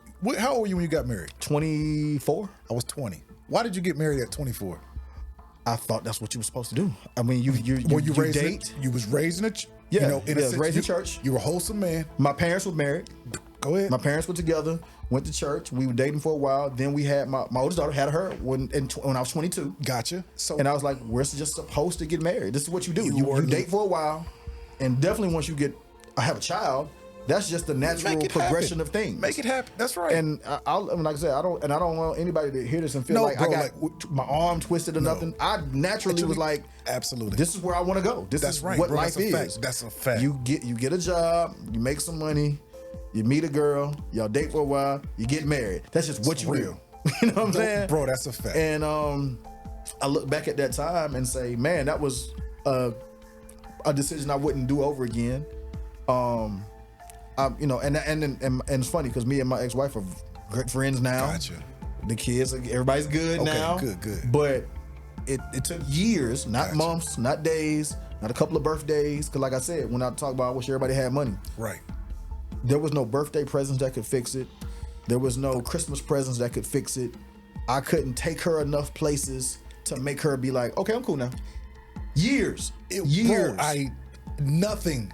It's nothing but time. Bro, listen, I'm me. I'm moving her around. I'm like, hey, you want to come meet Jeezy? You want to meet 2 Chainz? You want to come to this video? Wow. You want to go out of town with me? You want to go here? Hey, I bought you this thing. Hey, I've got you this thing. And she like, yeah, but I want y'all together. And I want to be with my dad all the time. And if y'all ain't gonna do that, none of this mean nothing. Is the other 3 baby girls, are they different mothers? No. So Kai and Kendall are with my ex-wife. Okay. Milana is my girl's daughter. Okay. But that's my daughter too. I treat her just like she's mine. For sure. And my 5-year-old is me and my girls. Gotcha. So just two different women, but a total of 4 kids. But the 2 oldest have the same mom. Right. Okay. But Kendall, like I said, Kendall was different. Kendall was like, yo, tripping. Nah, Kendall just seen the benefit of it. She was like, yo, 2 birthdays, 2 Christmases. She was weighing out the options like, all right. This is kind of working out in our favor if we play it right. You know what I'm saying? Right. My oldest daughter was like, nah, I want mom and dad together. Level. That's right. You know what I'm saying? And it was tough because, like I said, I watched my parents go through shit when I was coming up. I mean, probably way worse than what me and my wife were going through. And they stuck together. So that was hard to be like, come on, we're gonna get this divorce because I've watched other couples within my family stick it out. Gotcha. And I'm like, damn, I felt like a piece of shit, like not making it work. If it really did truly feel like a failure in my life, and I'm like, damn, I'm so accomplished, but look at how did I fail this, bro? But you know, but yeah, it's like, you know, hindsight is always 20/20. Yeah, 24-year-old man, and no one's to say anybody was, you know, this Nick Love is not that Nick Love. No, not even That's close. a fact. And don't associate that Nick Love with the limelights, the glitz, the glamour, and that's a whole different altitude of things you had to deal with. Yeah, bro. Like, but I'm just saying, like, and you know, I'm on my second marriage as well. There you go. I mean, my first marriage, 20 years old, married for 10 years. Oh, y'all got 10, so we only got 7 in. Gotcha. And then it so, was, you know what I'm saying? So you 30, 31, you know, like, and of course, you know, like sometimes you gracefully bow out. Yeah. Like, no. Like, no. You know, I'm not saying your relationship, I didn't know her. Really? Didn't know her. Military. Ah, yeah, there you go. You know what I'm saying? Like, so yeah, I didn't know her. You know what I mean? Like, so yeah, it's like certain things like that, man. You just away, different times and all this, man. But you look back and you look at it now, you know, remarried, the relationship now, it's like, it was a completely different, everything is different. You know what I mean? And like, I'm different. You know what I mean? So yeah, you grow, you change, that's you evolve. Fact. And that's a fact. And honestly, I'll be honest with you, bro. These are the conversations I like to have. Come on. Even more so than my music business career, real, bro. Because my music career is, you know, I look at that and I say, yeah, professionally I've accomplished some things and I had some cool jobs. Real. But the man I am has nothing to do with the jobs I had or the people that I ran with. That's right. You know what I'm saying? That's right. These are the conversations that I wish were more prevalent. Know, public Bro, and more that's prevalent. Real. That's right. That's as right. opposed to, you know, a lot of the gossipy mess or even just, you know, hey, you sold all these records or you did this thing. It's like, yo, bro, how are you as a man making it through? Come on, like bro. I said, you know, like professionally, that's personally, right, for sure. How do you know what gets you up in the morning? What puts you to sleep? That's right. What calms you down? What stresses you out? What worked? Gotcha. What didn't work? My homegirl Key Henderson, she was managing. She used to manage 21 Savage and Man Savage, but she's super dope. She's in the music business and she's a name that a lot of people would know. But Key, I don't know if she even ever did it, but she was gonna do a podcast called Mistakes I've Made. Wow, I like. And that. I was like, where's that? I like that. I want to hear the stories of the things that y'all fucked up.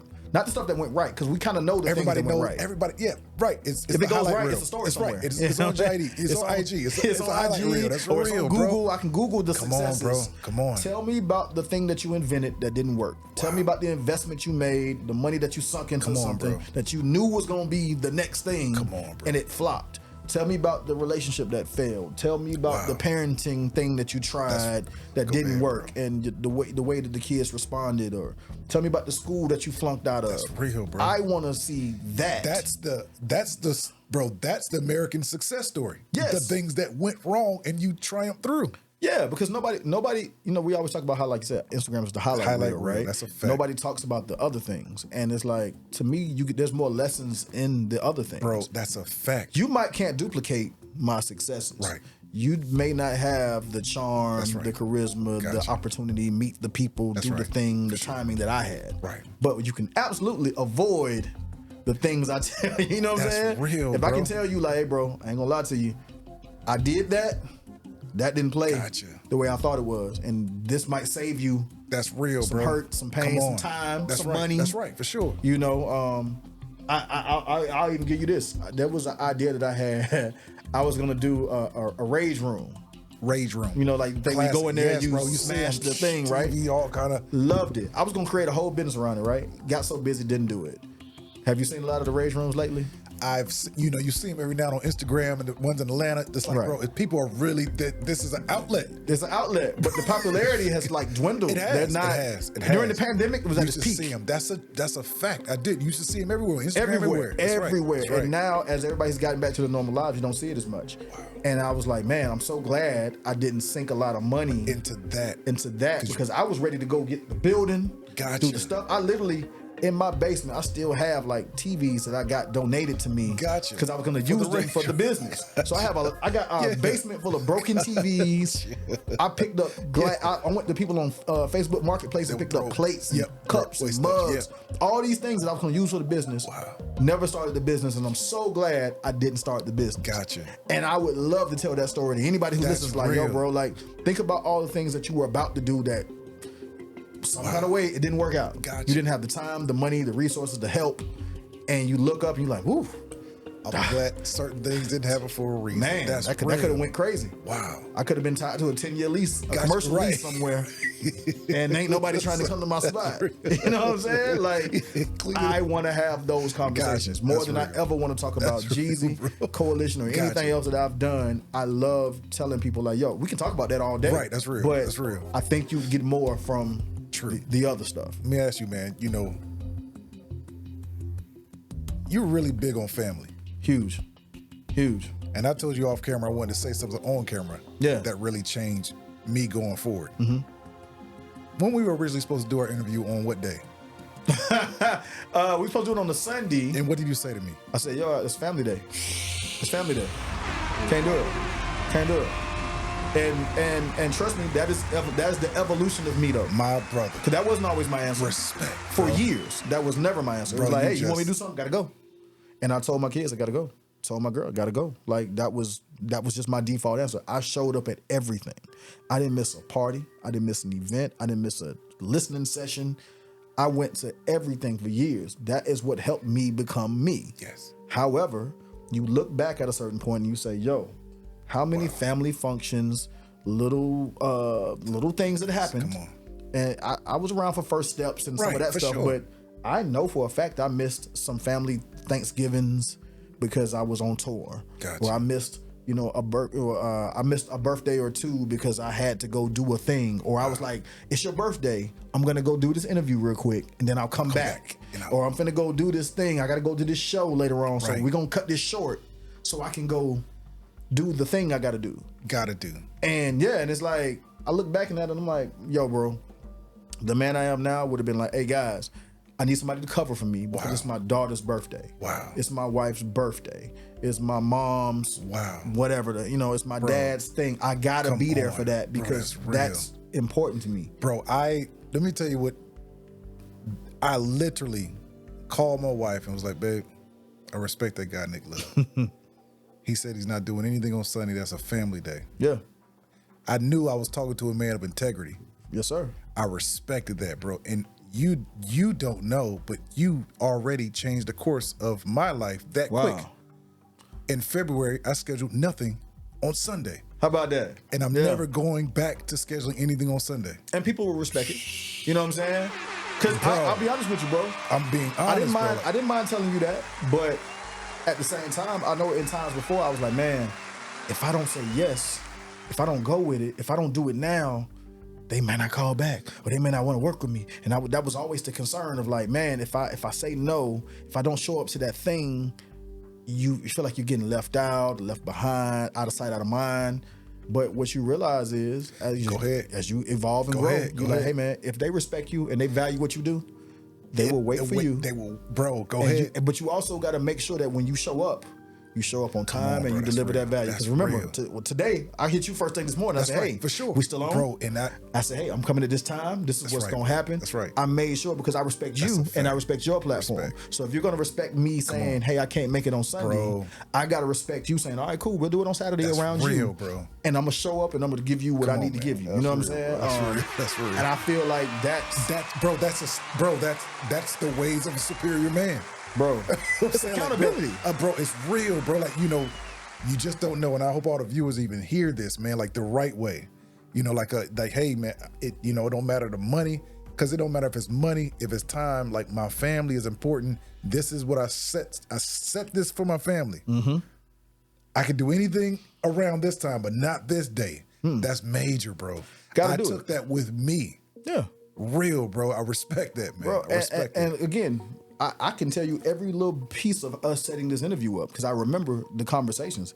And a lot of it was like, okay, hold up, where you at? Yeah. Okay, I know where you are. All right, bet. I know traffic's going to be crazy. That's right, for sure. And I didn't want to show up late. I didn't want to disrespect you by showing up an hour late. That's a fact. That ain't how I kick it. And I don't want to be that person where it's like, man, he showed up when he wanted to. That's real. He got here, he was tired, he ain't had nothing to say. That's right. That's real, I had to pull the answers out of him. That's right. A lot of times when I do these, I'm like, yo, bro, tell me when to stop. Gotcha. Because I'm going to try to give you as much as I can, and you can chop it up or whatever you want to do with it. But I don't want you to feel like... Gotcha. Because again, I've been around so many rappers and went to so many interviews. Right. And they be like, yeah, so tell me about the time. They be like, man, Shit, man. You know what I'm saying? It'll be hot. And it don't be nothing. It don't be nothing. And I be like, yo, like, bro, you're a brand, you're a business, man. This is 30 minutes of nothing that you just gave this bro. guy. Wow, like, bro. And I never wanted to be that guy. But like I said, man, you gotta be a respecter of people's time and their value as well. Like I said, it's an honor to be on anybody's platform. The fact that anybody want to talk to you, bro, about anything, it's humbling, bro. Like it's like you know, like you gotta, it's like, bro, like that already shows like I'm not normal, you know what I'm saying? Like, but it's real. But it's like, I'm someone values who I am, what I was, who I'm becoming, everything moving forward, bro. That's real. And a lot of people don't even, but like that's. In a sense, bro, like this journey, bro, like it's I love this journey, bro. Like for real. Like like Nick loved today, Nick loved yesterday, Nick loved tomorrow. You're watching this man's journey. Yeah. And that's what I want to give people. Gotcha. That's right. I want to give people a well-rounded view of who I am, what I used to be, what I can be, my potential. I think that it's important to show other men. Gotcha. And one thing and the reason when we talk about Nas and Jay and all them earlier, I love to see us in the hip hop generation age somewhat gracefully. Gotcha. I think that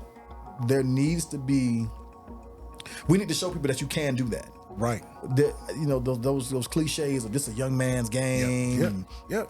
The youth run the culture and this and third. It's like, but you can't keep telling people that there's no room for them after 30. That's true. Or after 40 or after 50. Like there's no use for you. There's no value to you. Right. And I applaud Jay, Nas. That's right. I mean, Puff looking kind of funny right now, but you know what I'm saying?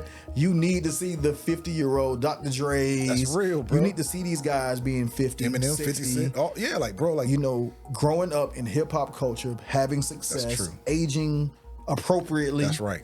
Not trying to be 55, but act 25. Exactly. Like being a 50-year-old man. Just buying art. Full of knowledge, buying art. Bro, having like, kids. It's real. That's right, bro. That's real. That's like real. Doing 50-year-old shit, but like in a cool way. And still have a talent to... The talent doesn't leave. We in society have said, oh, man, nah, bro, I don't want to hear none of that. Look, you hear how dumb this sounds? I don't want to hear that knowledge. It sounds crazy. It sounds insane, bro.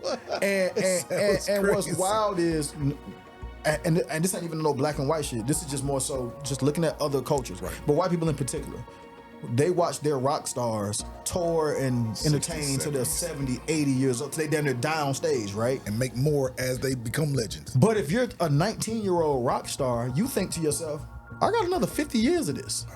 If I play this right, and my music transcends the way that I hope it does, I can do this 50. At how Ozzy Osbourne got to be 70 something, right? Easily. You know what I'm saying? So it's like, if you're a 19-year-old white kid doing rock, you look at that and say, man, I could do this for another 50 years. If you're a 19-year-old doing hip hop, you look at it and say, I got 5, 6 years. I got to maybe 30. Right, 11 years, maybe. You know what I'm saying? So we need to stand up and applaud the Drakes at 35. That's right, bro. The Jay-Z's at 50s. Hell, the Joe Buttons at 43, 44. You know what I'm saying? We need to be like, yes, there is life after 30. That's real, bro. That you can be successful or even just get to your success at 40. You know what I'm saying? That's like, real. you need to know that so that you don't feel like all is lost if you don't catch it in that 25-year-old window. So true. Like, we just need to see that. We need to see our friends get into. I love Jay with the art, Nas with the investments. That's right. I love Swiss Beats with all the stuff that he does that is non-music related. Non-music, bro. Like that's what it's about. Pushing the culture forward, bro. What did you do with that rap money? You went and did this? Oh, okay, that's hard. You got into the fashion, Kanye with the fashion stuff, like getting into sneakers, being a, you know what I'm saying? Like, that is to be commended. That's real, bro. And we need more of that. That's a fact. Because these people, we need a blueprint to say, all right, cool. So after you finish rapping, and the music may not be translating no more, what do you do? Gotcha. And you can't just tell people, die. Wow. You know what I'm saying? Because that was kind of the answer for a while. Like, I don't know, bro. You just disappear. Just disappear and try to get you 20% of your, but yeah, that's real, bro. We need Snoop Dogg to be 55 years old being Snoop Dogg, bro. That's smoking a fact. weed on Come TV. on, bro. That's real. Being Snoop at however old he chooses unapologetic, to do that. bro. Yeah, Just we him. need that. Him. Bro, let me ask you this, man. Like your journey, from, everything VP, everything CTE, all that, moving into now 1 RPM. Yeah. Let's go. 1 RPM. Shout out to them, man. Yeah, bro. Like, how has that transition been? And just for the fans, man, you know, went on the website, man, you guys are redefining what is meant to be a label and a music distribution company in the modern era.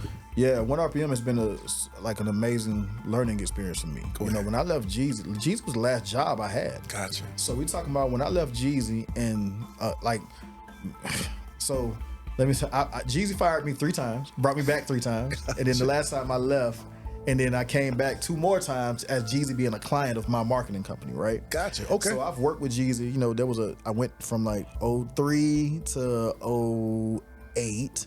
And then back in 2010, and then back into, you know what I'm saying? I've done it several times. That's my guy. Gotcha. We fall out, we get back, we fall out, we get back. That's my guy. Gotcha, right. But outside of that, I didn't work. Everybody else was my client after him because of the headaches that I had with him. You know what I'm saying? And that's not to, I don't want to turn into the Nick. Right, no. Nick That ain't here. No, but I'm just saying, like, whenever I real. tell this story, I'm always like, yeah, man, I learned a lot from Jeezy because I was kind of at the whim of him. Right. And there's no HR department at CTE. Real. You know what I'm saying? There's no, I'm going to write you up, and then after 3 times, we're going to get a reprimand. And then there's like, you know, this ain't that. It's like, hey, man, I'm tired of this shit. You right. it's that. That's what this is. And you guys in your 20s, early everybody in their 20s like, being 20-year-olds. You know what I'm saying? Wow. Being 25-year-olds. Real, bro. Kicking it this way. So it's like, I tell people, like, for all the perks, we still talking about we dealing with people, individuals who are running small businesses in the way that they see fit. Right. Not the corporate way. Right, bro. Again, it's corporate thugs entertainment. That's right. It wasn't corporate entertainment, it's corporate thugs. So we're running it the way that we see fit at 20-something years old, and it played out the way that it played out. But I hadn't had a job since then. Gotcha. Everything else was my client. So this was the first job I had taken. Gotcha. And part of the reason that was the case was because, again, being Nick Love and not being that Nick Love of such and such. Everybody said, I don't think Nick want no job. Nick don't need no job. Nick cool. Gotcha. Nick, my man who brought me in, Orlando McGee, the first thing he said, like, bro, I wanted to hire you a year or 2 ago. He said, I just didn't think you'd take a job. Gotcha. He said, I didn't even want to ask you. Gotcha. And that has happened. I've heard that for years, bro. Where everybody was like, man, Nick, it just looked like everything under control. Yeah, it looked good. Yeah, your bar set really high, but that speaks volumes to who you are. It does, but I want to shout out, like I said, shout out to Orlando for bringing me over to 1 RPM, but I want to give a special shout out to my homeboy PK, Paris Kirk. Paris is he actually worked with Brent Fayez. Okay. He's at Spotify for a while. Gotcha. But PK is one of the people that I don't think enough. I don't think we've ever really got no money together. He ain't hired me from the job, nothing. This is a partner of mine. Right. But PK is one of the few people that was like, bro, I was in a meeting today at Spotify. I was in a meeting with so-and-so, and they was talking about they needed somebody that does marketing. He said, man, I told him, y'all need to go get Nick Love. Wow. He said, he talked about me several times in several rooms. Right. And this was when, it wasn't like me and him was talking every day. Gotcha. This is just my man who was like, yo, bro, if y'all want somebody good, he the guy. Gotcha. And so I'm thankful and appreciative of anybody who talks and says my name in a good way. When I'm not there. That's right, bro. It's gotten back to me several times, like, yo, bro, I was in the meeting today. PK was like, really like standing on the table about you. And I'm like, damn, bro, like that's super dope. Wow, that's dope. So if I'm ever able to repay the favor for him, even with this interview, just like, hey, bro, PK, Paris Kirk. Get you some friends like Paris Kirk, bro. Get you some people in your corner that say that's dope, bro. He's solid. That's real. But yeah, just being that person, like I said, helped and hurt. I mean, I got this job and I took this job now, but for years there were people who were like, yo, bro, I would have hired you. I wanted to hire you. Right. I just didn't think. Cause you so you. Right, gotcha. You're so Nick Love, and you're so like you got your own thing going. Right. I was like, it's not even an option to get you in. So yeah, like, you know, shouts out to that. But yeah, 1 RPM has been an amazing learning lesson, and it's been tough. I'll be honest with you. Like, it was, I come from being in the streets. Gotcha. I come from going to the clubs, the radio stations, being out and about. 1 RPM, because it's digital distro, absolutely, is a lot of computer work. It's a lot of admin stuff. It's a lot of, you know, it's learning that side of the business, which has been a sharp learning curve for me. Gotcha. But also, like, I feel like I'm so valuable now because now I can do this and that. Like, now street team, brick and mortar, like, that's who you. I can do it all. now this is. Now I know how to pitch for playlisting to the DSPs. I know the value that you can, gain off of YouTube, all of that stuff. But then I can also take you outside, and I can go introduce you to people because I still have those interpersonal skills. I know how to pick up a phone and say, hey, I know we've been talking on email, which is a lost art. Lost. That's real. Lost art, that's bro. Real. You know what I'm saying? Of just being able to be social and meet people, bro, and kick it. And just learning who the new players are. Exactly. A lot of people who were in my class have either gone on to do something else or just gone away. Not even in the business no more. At all. So now you got to make a whole new set of friends. Gotcha. You know what I'm saying? That's like real. That's real. It's no longer like, oh, I know so and so that works at XXL magazine or Source magazine. That's right. Or I know so and so that works down at the radio station. Exactly. It's like, nope. Do you know the guy at Apple Music? Right. Do you know the guy at YouTube? Do you know the girl at TikTok? For sure. Do you know you know what I'm saying? Do you know the woman who runs Spotify curator? Yeah. You know what I'm saying? You need to know those people. Wow.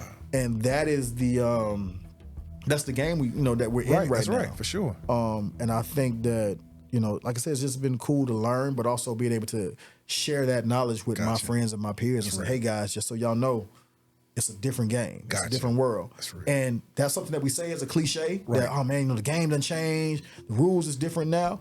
But nobody, I won't say nobody, but very few people actually move in a way that is dictated by what we're doing. Right. Y'all are still trying to do the old way of stuff by but using the lip service of, yeah, man, the game done changed. Wow. But you're still going to the club doing the same thing that you used to do.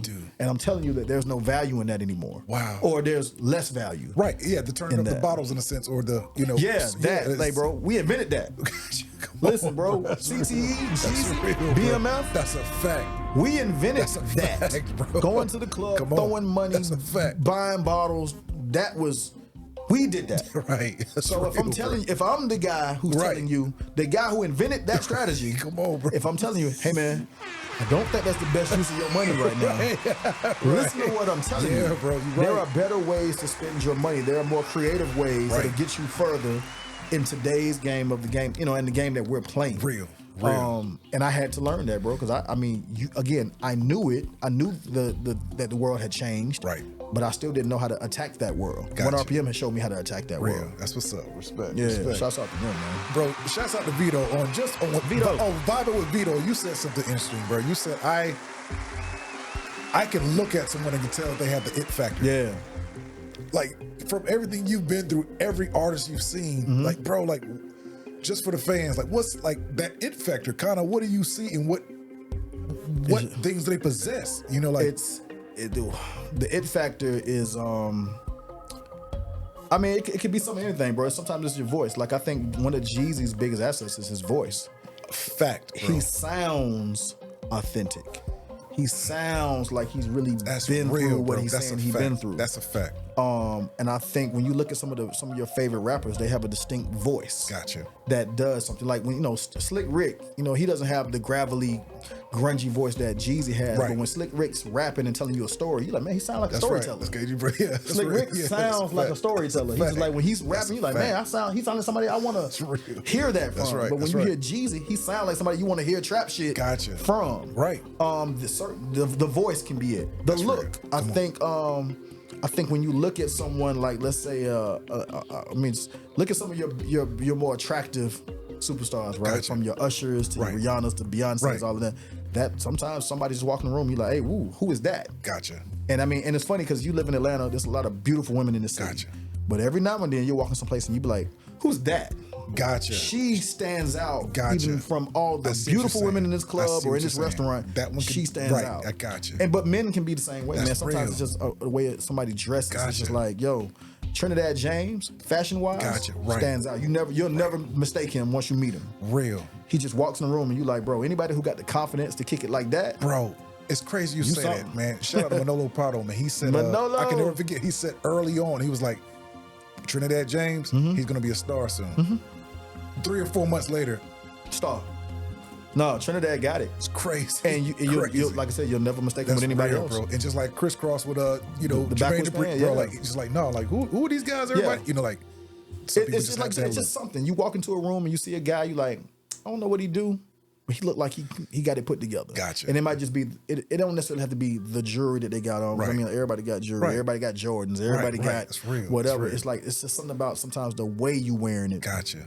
How you walking, the way you put that jacket on, the way the way you put that hat with that thing. You know, it's like, man, like, I don't know who you are but or what you do, but potential something. Yeah, yeah, that's man. real. Like, you know, and I think that most people don't have it. Gotcha. Most people. Gotcha. But I think that that's why you're not a star. It's a natural, you know, yeah, bro. Like you can see it in certain people, man. Like you're right. You're right. And I think that has hurt the music business to a certain degree.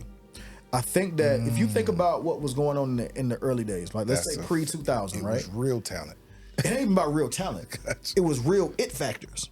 Those people who were famous back then are still famous. Right. TLC, still famous. Fact. Usher, still famous. Fact. Tony Braxton, still famous. Fact. Like they haven't put out music in years. That's right. They're still who they are because there was something about them that made them special, even if you couldn't put your hand on it. Gotcha. You know what I'm saying? You couldn't quite place why this person is that person, Right. but it was like, because back then you had to have an it for it to translate. Mace. He just translates. He just looks like big. Yes. Puff. Real. All of those, Jodeci.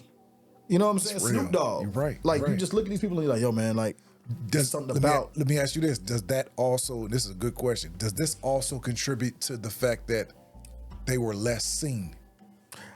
I think so. I think that helps. Yes. I think once you, it's funny. Me and Ray Daniels, we talk about all the time. Like, bro, you know why we would never do like Housewives or like real reality shows. Gotcha. It's like, bro, I don't think y'all want to see me for real. For real. Like y'all like me now. Gotcha. I don't know if y'all would like me as much if y'all saw me day to day. Gotcha. And it's not because I'm a bad person No, or I do no fucked up shit, but I just think that again, you put a microphone in front of somebody long enough, they'll say a thing. You'll find something. Yeah, you'll find a thing that you're like, really like that. Bro, that's real. You just will. It's just the nature of life. That's right. If you watch somebody every day, eventually you're gonna find a chink in the armor. That's a fact. And if they're on camera every day, you're like, man, he really, Yeah. she really, It's a fact. like that thing she said in that interview, or that Gotcha. thing, I don't really like the way That's she. real. But when all you got to evaluate is the talent, That's and right. you just going like, yo, I like that song, That's real. or I like that one interview I heard her do because she only do four of them. Yep. It's real. The Weekend. Yeah, it's like, right. you know what I'm saying? I It's don't. real. The Weeknd might be a complete jerk. Gotcha. We'll never You'll never know. know. We'll never know how That's real. awful of a person That's a The fact. Weeknd, That's a because he fact, don't tell bro. nobody. That's All right. you get to see him do is sing. That's right, bro. And I think that That's there's right. a such thing as too much exposure, but I also feel like sometimes, depending on who you are, exposure is fantastic. That's right, for sure. Some for people sure. need to be seen Gotcha. and heard. Right. I think, like I said, shouts out to my boy Ray. I think Ray is the person that Ray is on his podcast. The person Yes, I've always bro. known him Love to be. his podcast, He's too, been bro. that way Love his since I've podcast. known him. That's dope. That's real. And there was never the podcast thing wasn't popular Gotcha. back when we first met. But even back then, I would have said, man, if only there was a way for people to hear how you talk and how you express yourself Right. on a day-to-day basis. There might be some value in that to people because Gotcha. I hear you. Right. I hear your takes and Right, your right, perspective for on sure. things, and I'm like, yo, I never thought about it like that. Or I've Right. never heard anybody say it Gotcha. that way. Now we have podcasts and people get to hear him. That's right. And it's like, wow, Ray, Respected take. Ray for Daniels, sure. you know That's what I'm right. saying? It's a respected take. Yeah, That's a fact. That's and a I fact. think that Joe Budden, Bro, Joe classic Budden example. is an amazing podcast. Bro, I've been listening to Joe Budden for roughly 7 years. When it was, I'll name this podcast later. Right. Bro, brilliant and just brilliant. Brilliant, Brilliant, bro. has an amazing perspective. That's a fact. That's has a a fact. unique perspective. That's right. That's and right. is not afraid to say the things that people may or may not want to. You know what I'm saying? Kanye of podcasts. He don't care what you think. What you it's like you're tuning into me, like, and that's the part where it's like, yeah, like Ray Daniels, whatever. Like you're tuning into me. Like, I'll tell you another thing. I'm gonna tell you what's funny about, and it relates to something I just said a minute ago. His voice. Yes. His voice. He has the it factor. His voice on a microphone. When he's talking, that speaking voice he has, that maybe didn't serve him as well as a rapper, serves him extremely well as a podcaster. He's a broadcaster. Nothing short of a broadcaster. Bro, he got the voice. He has, he has that thing. He has that thing where it's like, all right, Joe Budden speaking. You know what I'm saying? Like, yeah, bro. It's a deep voice. That's a fact. That's a fact. Feels like he's saying something that you need to listen to. That's true. That is so true. And I think that when he was rapping, even then, like his voice was a little higher pitched. Right. Rapping. Right. But his normal speaking voice is like. That's right. All right, that's you know real, what I'm saying? That's real, bro. And that's the it factor that I'm talking about. Everybody won't have the golden voice. That's true. Everybody won't be Brandy, Whitney Houston, come on, Jeezy, Mystical. You know, that's some real. of these guys that have the DOC. That's right. Some of these guys that have these amazing rap voices. That's a fact. Sometimes it's like I said. Sometimes it's your style. Maybe sometimes it's your Dipset. Right. Yeah. You just fresh, bro. That's you show up and you like, man, they look like they kicking. Bro, that's real. You know, sometimes it's stars amongst the stars. Like, yeah. bro, like when you walk in the room, like, okay, all right. Yeah, bro. Like, listen, man. To this day, bro, I look at Tip and I say, man, Tip walk in the room. Tip is still Tip, bro. Tip, handsome guy, light skin. I don't love the hair. I don't love it, but Tip walk when Tip was that's a fact. Low fade Tip. Bro, Tip walks in the room. Tip like a star. That's a fact. Bro, like it doesn't matter. My interesting story, right? You know, right down the street, Hudson Bridge, man. You know, Snap Fitness. Yeah, I'm in there working out. You know, early. You know, sprinter band pull up. Mm-hmm. You know, it's right down the street from where they live, the mansion. Right. You know, pull up. You know, I see. You know, the whole litter of kids come out. Right. You know, tiny everybody. You know, and I'm like, that's Tip. Mm-hmm. You know, they go in on the other side of the aerobic room, and I'm still in the weight room. 2 guys, bodyguards. Mm-hmm. Come in there, me, Tip, 2 bodyguards. Mm-hmm. And I'm just like, bro, just as humble as pie. Bro, what you working on? I'm doing incline bench. What you working on, man? You mind if I get in with you? I'm like, bro, you're Tip, bro. Yeah. But I'm just saying, bro, like when I'm saying like the aura this man has, a star anywhere, doesn't matter where he is. Yeah. Regular white t-shirt on, some, you know, fresh, bro. It's just that's how you know. To me, that's how you know someone is. And I said that in the Vito interview. KP was the one who said that. He said that to my boy, Dope Boy Rod. Rest in peace to him. But he said, Rod, he said, yo, man, I know everybody keep telling you that you a star, but can you be a star when I take you to the studio and Usher standing right there and Tip standing right there? Are you still a star? Or are you just a star amongst these other guys that ain't? Bro. You know, you're a star next to Nick, because Nick not necessarily doesn't have the presence of a star. So yeah, you look like a star standing next to Nick. Gotcha. But when I put you next to Usher, what you look like? Gotcha. And I was like, that's profound, because that's real, you know, bro. It matters. You know what I'm saying? Who are you a star around? Are you a star around other stars, or are you a star around rocks? That's real, bro. That's a fact. That's real, bro. You're right. You said something, man. Yeah. Switch topics a little bit, bro. You said, you know, in an interview, you said you mentioned being numb in real life because of everything you went through in this. Yeah. Bro, can you elaborate what you mean by that? Like, in a, you know, just like you numb in your personal life because everything else was the glam and glitz. Like, I know what you're saying, bro. So I'll say this: the feelings are starting to come back, which is great. I love that. Okay. I think it was the pandemic. Gotcha, bro. That kind of reset a lot of things. Gotcha. And maybe it just gave everybody kind of time away. Right. And then when you got back into it, now you can. But for years, I was very, very numb, man. I lost a lot of people, like literally, and it's still been happening. For the last, I would tell you the last 12, 13 years, I've lost 5, 6, 7 people every year. Wow. Dead, bro. either gunned down, sick, you know, just whatever. You know what I'm saying? I lost some people really, really close to me. Wow. And I mean, like from DJ Nando back in 2004.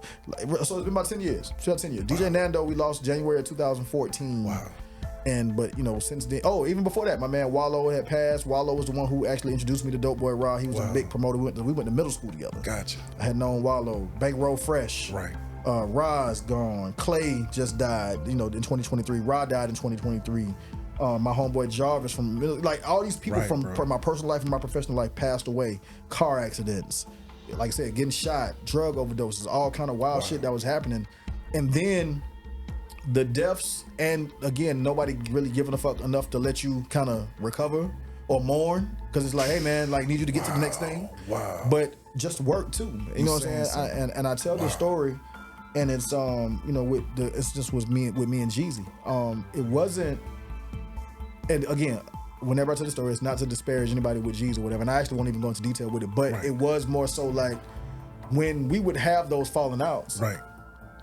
Remember, there was a couple years that went by where we were like, yo, we thick as thieves. We are brothers. We are family. Sure. That's a fact. This is a family. Right. You know what I'm saying? So when Jeezy would do these, when Jay-Z would be like, y'all, them corporate thugs said, nah, Hov, talk that shit. We was like, you're right. Yeah, that's bro. us. That's real. That's right. When Jeezy was like, you know what I'm saying? CTE is the clique that I claim. Know some real niggas that claim the same thing. We like, yeah, that's us. That's right. And so when we would have these falling outs, and Jeezy would be like, yo, man, you fired. I'm like, wait, but we family. Got you. Like how you have a bad day and fire family. You know what I'm saying? Right. Like and not just fire family, my real family. Like my kids come to the office. Right. So know that when you fire me, you affect the them. family. You know what I'm saying? Which is right, bro. And it was those instances, again, this ain't nothing against him. Because again, we was 20-something running a record label. That's a fact, bro. You know what I'm Y'all saying? were babies, man. Yeah, so I don't fault him like, oh man, Jesus is a fucked up person. It's just like, hey man,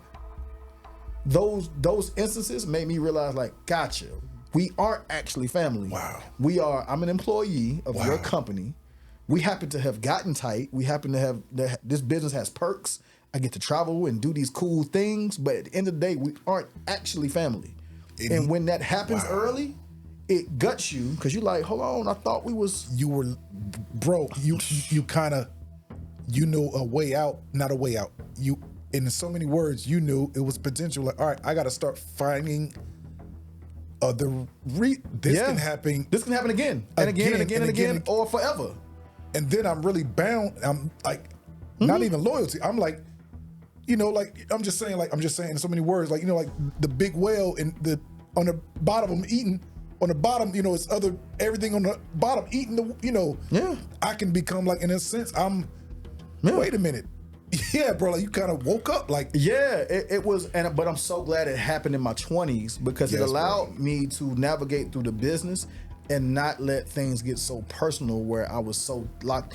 Like that was the beginning of the evolution of like, let me go make sure my family's good. Gotcha. Let me go make sure that my kids, my spouse, or whoever I'm dating, whatever's going on, let me make sure the people who are actually my family, my cousins, and my very, very close friends are good and they're tight and our relationship is strong because this over here isn't actually family. So while I'm gone for months on tour, when I'm on the road or when I'm spending hours and hours in studio till 4 or 5 o'clock in the morning with an artist that I'm working with, and I'm neglecting my spouse, neglecting my kids, missing my friends' birthdays and important moments in their lives that I was supposed to show up for their kids. You know what I'm saying? My best friend, he has 2 kids, and I'm like, they would have birthday parties and stuff. And I'm like, I would see it on Facebook, or see it online, and I'm like, oh man, damn. And it was funny because I would call them and be like, damn, bro, why you ain't tell me? And they be like, man, I know you be busy, bro. I know you be, and I ain't wanna. Yep.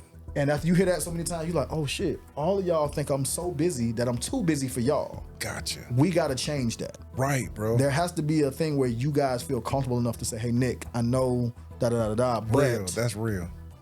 This is happening. Yeah, bro. I want you here. Gotcha. And you know that I'm showing up. Graduations. That's real, bro. Whatever that is. And but again, it came from that, like I said, that gut punch early on of like, damn, bro, I thought we were really locked in. And no, I work for you. And the same thing with managing artists. It's like, no, you can fire me. Bro, say that. You're saying something, bro. Listen, bro. You're saying something. One of the artists I worked with early on, who I think, I don't even know if I want to mention her name, and it's nothing against her. Right, you don't have to, yeah. But I think she's the most talented artist, one of the most talented artists. She sings like an angel. Wow. Amazing songwriter. But I worked with her for a little while. We had a big falling out.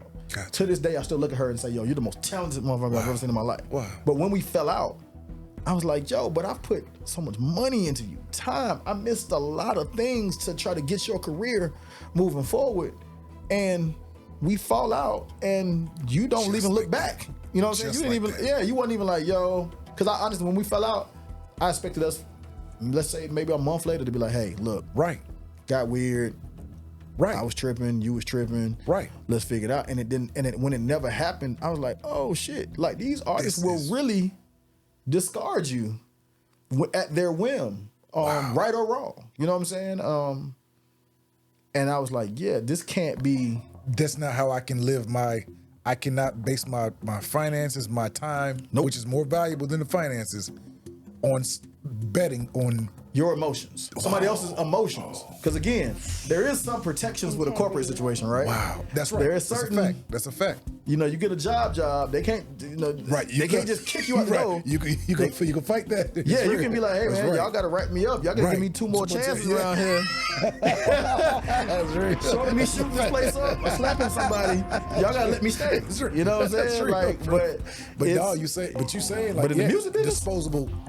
Everybody's disposable, and marketing people are the most disposable. That's a fact, bro. Or I would, even if we're not the most, I think we're at the top of the totem pole because it's like we're always like last hired, first fired. Gotcha. Because once people kind of get on cruise control, they're like, yo, we don't need right, bro. Marketing. That's I mean, true. we kind of good. Like everybody know us. Gotcha. That's right. Good. That's we don't need. Right. That's right. That's or like I said, rather than paying Nick every day to show up, we can just hire him as we need for album cycles. Gotcha. And then when we done with the album cycle, I see. So I had to be like, let me protect myself. Right. Let me go get multiple clients, multiple artists. That's right. And I'm gonna still treat y'all like, hey man, right. It ain't personal to you, it ain't personal to me. Gotcha. That's right, bro. So I'm not gonna give you 150% like I used to because I know the game. Do what I gotta do. I'm not gonna short you. Right. That's real. I'm not gonna give you less than what you deserve, or I'm not gonna leave you less because that's just not who I am. Wow.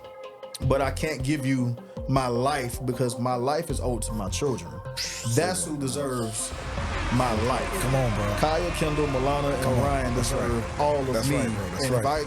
If anybody gonna get it, if I'm gonna go back and forth with anybody, because going back and forth with a grown person, you be like, what are we doing? Like, what are we doing? Like, I'm fussing with you or I'm interacting with you like you're my child, bro. And I have a child. So I can't do this with you. I can't do this. Like, I need you to understand because you're grown. You know better. Right. You know what I'm saying? Like, and I need you to kind of understand certain things because you're grown. That's a fact. We should have a slightly different relationship. That's a fact. These are my children. They need the long explanations. That's right. That's a fact. You know what I'm saying? They're the ones who I need to sit down and be like, hey, so this is why I did this. That's right. That's right. This is why I felt this. Let me make sure that you feel heard and we do the thing. That's right. You know, new age parenting. You gotta listen to the kids now too, right? Right. Can't you be like, because I said so. Right. But you know, you got to do that with your kids. That's a fact. I can't do that with grown people Gotcha. anymore. So that comes with maturity. Just like, all right, you know, while we're on this, you know, fill in the blank. The older I get, the less I the less I care about outside voices. It's real, bro. You realize nobody cares. Like, for real. Like, I'm gonna tell you something. When I remember when me and my wife split, and I remember feeling like everybody's talking about my divorce. Everybody knows, and they're whispering about me and they're gossiping about me behind my back, and everybody know, you know. And when I getting older, I realized like, no, they ain't. Everybody's too worried about their own shit that bro. They don't. If they care, they're talking about you for 5 minutes and they're moving on. Bro. You are not the topic of everybody's conversation on a nightly basis, no matter who you are. Wow. I don't care how famous you are. They don't care like that. Bro. They got their own bills, responsibility, lives, things going on. And I remember Gary V. Has a thing that he said in one of the interviews. He said, yo, I can be as big as I want to. He said, I don't care if the president dies, Prince, Michael Jackson. He said, everybody's going to look at the funeral on TV. They're going to care for a day or two, and they're going to go on by their lives. And that's Michael Jackson or Prince or the president or whoever. That's a if fact. They don't care about Michael Jackson for more than 2 days or Elvis Presley or whoever passes, they ain't thinking about you, bro. 8 hours later, we are on because we got bills to pay tomorrow. That's a fact, bro. So, you know, it's like, man, your life is not everybody's entertainment as it may feel real. Like. That's so I was like, yeah, we got to move accordingly, you know? Speaking of that, man, music off, driving down the highway. What's on your mind? What's on my mind driving down the highway, bro? How to be better. Gotcha. How to be better. What did I miss? I feel like because I'm always my brain hops from thing to thing. You know, I'm thinking about work. Gotcha. I'm thinking about family. I'm thinking about, you know, my physical health and, you know, staying on top of my routine. Gotcha. Did I read? Did I exercise? All that type of stuff. Right. But I'm also like, what did I miss? What's the thing I'm forgetting that I said I was going to do? The call I said I was going to make. Gotcha. What did my girl tell me today that she was supposed to be doing? Gotcha. That I heard her, but I don't think I was really, really paying attention. You know what I'm saying? So I find myself, and she hates it, but I'm asking because I'm like, hey, I don't want to mess up. Right. So I'm like, what'd you tell me you was doing today? Right. What time you got to do that? You're humble enough to say, hey, because if I just breeze past it, you're gonna be really mad. That's real, bro. Hey man, you told me today you're doing something. What time was that thing? Right. Oh, 5 o'clock. You gotta go. Okay, gotcha. I'll be back home so that you can go do what you got to do. I'll get the kids, or I'll woo, as opposed to just being like, what? Right. Totally forgot you had to do a thing. Do you write down lists every day? They say millionaires write down lists. I haven't gotten to the point of doing the everything digital on Google spreadsheets. Gotcha. No, but you know, I literally take pieces of paper. Gotcha. And I write down a page or two of a to-do list. Gotcha. It's the most insane thing in the world. I use my notes, bro. I'm trying to get there. Every day, I set out everything I'm supposed to do, just like you said, even with wife, whatever, everything, kids, everything that's going on, so I can see it and memorize. I put the check mark. I put a check mark by everything every day. Yeah. That's like, you have, bro, like because you're a business, you have to do certain things like that. And I feel better. You know what's funny about the writing it down? I feel so good when I'm striking through something because I'm like, got it done. Got it done. And I like seeing those victories. Yeah, I like seeing those marks on the paper where it's like, oh, look at that. I had a good day. When I don't see none, I'm like, ooh, this wasn't a great day at all. I only got 3 things done. But when I can see 10, 12, 15 strikes, I'm like, yeah, I was kicking ass today. I did my thing. Are you ever satisfied?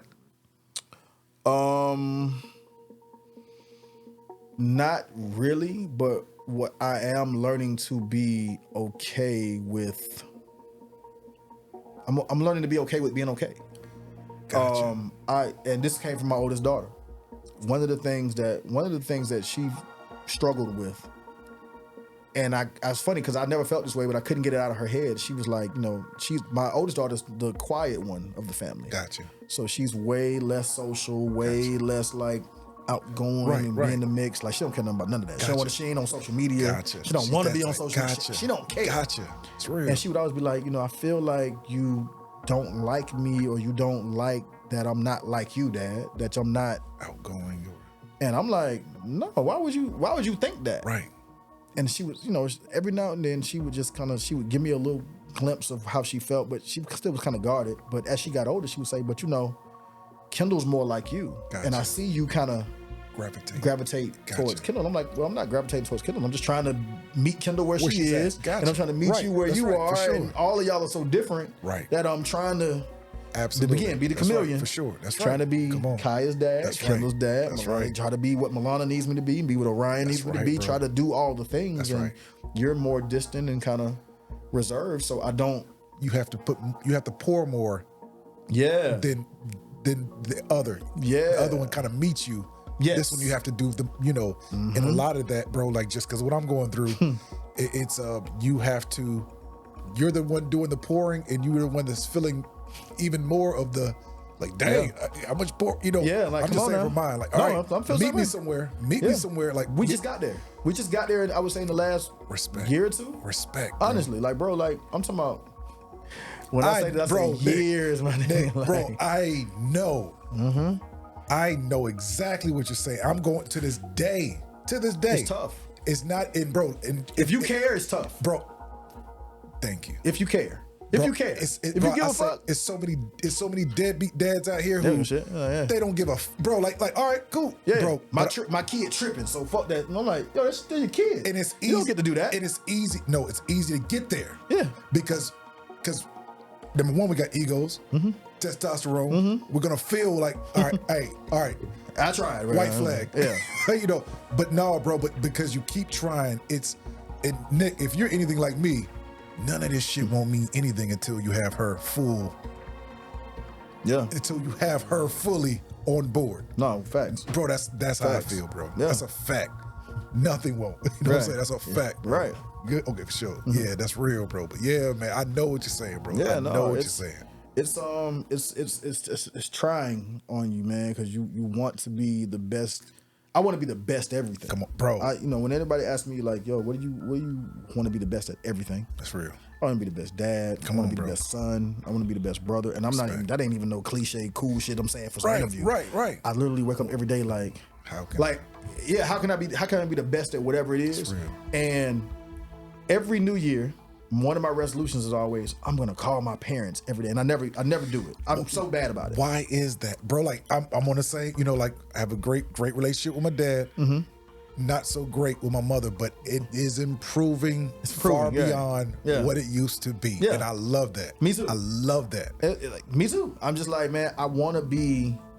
I have cousins in Detroit. These are a lot of my boy cousins are in Atlanta. Gotcha. We run together. These are really my friends. Right. My girl cousins, a lot of them in Detroit. Gotcha. And I love my girl cousins to death. Right. They go hard about me. Gotcha. Like and we don't even see each other like that. Gotcha. But like I remember, coming up, like when I would meet girls or bring girls around, they'd be like, right. You like my cousin? Like they go hard. My cousin love me. That's real. So I'm always like, man, I need to be more proactive about calling or texting my cousins just on some like, you good? What's up? And I'm terrible at it. Like, but every year I'm like, this shit's gonna be the year that I make a concerted effort to be the best cousin, son, brother, worker, boss, lover. Like I have affirmations, bro, where I'm like, yo, I want to be the best lover, all of that shit. And I'm like, yeah, nigga, I want to be the best at sex. Fucking, I want to be the freshest nigga. Yeah. I want my clothes. I want everything to be, because I want to just be that, man. And I feel like it's attainable if you care. If you care. And if you're willing to try. And I think most people aren't willing to try, because it is hard. But you said, I'm thinking back on the 75 day. I'm thinking about like when you really want to do something, you can. I'm thinking that proved it to me, bro. Ain't that something though? 75 hard proved to me that literally, if you decide that you want to do something for 75 days, you can absolutely do it if you give a fuck enough about doing it. If I was to literally say, and you just inspired me, my next round of 75 hard might not necessarily even be fitness. It might be, I'm gonna call my parents every day for 75 days. I respect that. Bro. I'm going to. I respect whatever that. Whatever. I'm gonna save $1 or whatever for 75 days. I'm going to eat. You know what I'm saying? Like, no, because I'm gonna pick something that ain't necessarily part of this discipline. Wow, bro. But not make it so much about losing weight or getting in shape. It's like, nah, bro. I'm going to do this thing for 75 days. And bro, and because you're a lover, the fact that when you're reading a book, when you're doing fitness, it's all pertaining to you. Right. When the 75 days pertain to help with someone else, you have that thing about you, like reserve, like, man, I don't, what would they feel about me? Bro. That's how I am, bro. So that would stop you from, like, man, are they thinking I'm being a little bit passive aggressive? Or they think I'm, in a sense of like, why now? I'm gonna tell you something. Yeah, like it's scary, bro. It could be scary because you're not the average person. Right. You're not the guy that's just, the lost cousin who now it could look like, why now? Right, why now? That's what scary. You want? What you want? It's like, it's scary, bro. Like, yeah, it is. No, because you're putting yourself out there. But I'll tell you one of the things that I did do, I got away from. This is one of the things I got halfway through, and then it ended up working to my benefit. One of the things I said I was gonna do was I said, when I leave the house in the morning, I'm gonna give my girl a kiss and say, all right, cool, have a good day. Because I was king of like, all right, I'm out. Gotcha. And then she'll say, okay, cool, and then we kind of I move, she moves. That's right. But we never stopped or like, just even if we ain't going nowhere, we'd be in the house. And it was never like, I won't say it wasn't never, but like after you've been with somebody for years, you kind of lose that like the small things, the little things, right? So she come down the steps, hey, gotcha. Good morning, and then y'all just kind of you on the couch, she goes to the kitchen, she go back upstairs, or you go, you know what I'm saying? Y'all just kind of pass each other, and it's nothing's wrong. Y'all ain't arguing, y'all ain't beefing. It's just, hey, what's up? And then you go about your day, and it's not a good morning. Let me give you a hug. That's right. And so when I first started 75 hard, I incorporated that. I probably did it for maybe, let's say 20, 25 days. Gotcha. I did it. Right. And I saw a difference. And then something happened. I don't know. We again got away from it. Gotcha. But I did notice that, damn, maybe if I did that for 75 days, it changes the dynamic of just how we greet each other, how we go to sleep. Right, bro. Because you just like, it does. Good night. You're right. I'm gonna make sure I say good night to you. Wow. Roll over, give you a kiss before I go to snoring. Real, bro. Or before I go check on the kids. That's right, bro. Watch TV, whatever.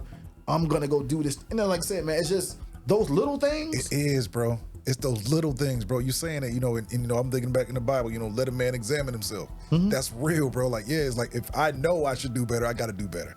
That's just, in marriage, in relationships, is duty.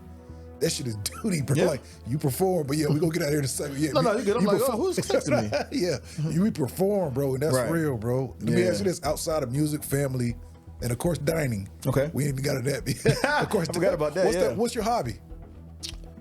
Ooh, what's my hobby? Eating. Gotcha. No, eating is where I find solace. It's where I find it. Eating solves a lot of things for me. Like and it's funny. One of the things I learned about myself during the pandemic was I stress eat. Gotcha. When I'm stressed, I eat. Okay. But everybody has a vice, bro. Like yours is mine smoking. Is food. Yeah, I don't smoke. Yeah, I'm not a heavy drinker. Gotcha. I never really was like really big into the Louis Gucci thing. I don't like old school cars. I like to eat. Gotcha. Thank God, from heredity, I got decent metabolism. I can kind of stay not crazy, but I eat when I'm stressed. Gotcha. I eat when I'm happy. Gotcha. I celebrate with a drink and a steak. Right. When I'm stressed, I'm like I need a milkshake from Chick-fil-A. Gotcha. Like I could eat literally all day, and I love finding new restaurants. I love reading about there's a new thing. Bro, that's crazy. Like, I'm on a speakeasy kick now. So any of the hidden restaurants around Atlanta that you gotta walk behind a freezer and slide, that's my shit. Bro, I can't wait to, bro, speak on that, bro. Just certain things like that, bro. Because that's how I am. Yeah. My wife and I have always said we want to be the type of couple who's like, when you come to the city, we know everywhere. Everything. Yeah. And you are on a whole nother level with it. Yeah. I think I read somewhere, I saw an interview where you said at one time in your life, you were spending upward 50% of your income. Yes, that's a true story. On dining? Yeah, I didn't realize it. You know what I'm saying? But again, stress eating, celebrating eating, out late eating, constantly just kind of nibbling throughout the day. Yeah, I spent 50% of my income, bro. And was like, yo, what happened here? Yeah, but you didn't. This ain't no McDonald's, bro. I was eating steaks like. Well, that's how the money was adding up. Gotcha. You know what I'm saying? I was, I was out late, studio sessions and all that. Right. And then you get tired of eating dollar menus. You know what I'm saying? That's McDonald's every day, Wendy's. Late night Wendy's, late night Crystals. That's real, bro. So I started kind of figuring out who stayed open late. Gotcha. And so I was like, oh, okay, little, Buckhead Pizza Company. Right. They stay open till midnight. I'll just go up there like 11:30, grab something, and I can eat that. Gotcha. Throughout the night. That's on Roswell Road? Yeah. Well, no, this was off Peachtree. It's in Buckhead. Gotcha, it's right up there. For sure. Not too far from I think Lennox. I know you're talking about. Yeah, that's right. That's right. I know exactly what you're talking about. That's right. But Buckhead Pizza, you start learning the little spots, R. Thomas, all these spots that are open late, and you're like, okay, I'm gonna go there. Gotcha. But those things are not $3 to eat. Exactly. You know what I'm saying? So now you buying $20 burgers and $25 pizzas. Right, bro. You know what I'm saying? You start doing that every night. Come on, bro. That add up quick. Bro, that's a fact. You in a week you spending $300, $400, $500 on eating out. Wow. And now it's like funny, man. Like I talk to my family. I say, bro, we spend so much money on dining still because keep in mind, like when I go out to eat with the family, it's table for 6, bro. That's real, table for 6, bro. Maybe table for 5 if Milana's not around.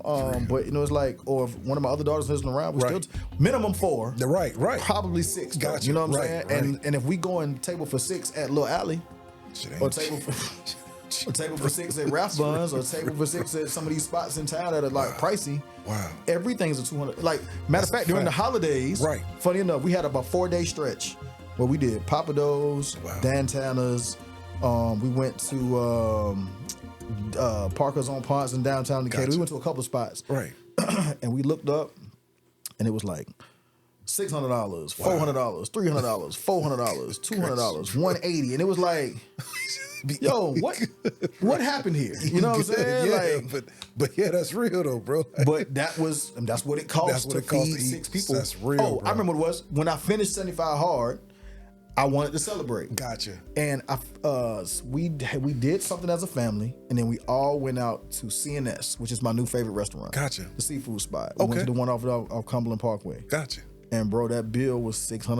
Wow. I was like, everybody, I don't know why I was so generous this night. I'm like, yeah, get what you want. Right. And a couple, the girls hadn't been there. Me and my girl had been there, and that was one of our favorite spots. Right. The kids hadn't been there. Yeah, right. And they were like, oh, can we get this? I'm like, yo, I don't care. Right. They got dessert, celebrate. That's appetizers, mocktails, the whole thing. Man, that bill came. I was like, woo!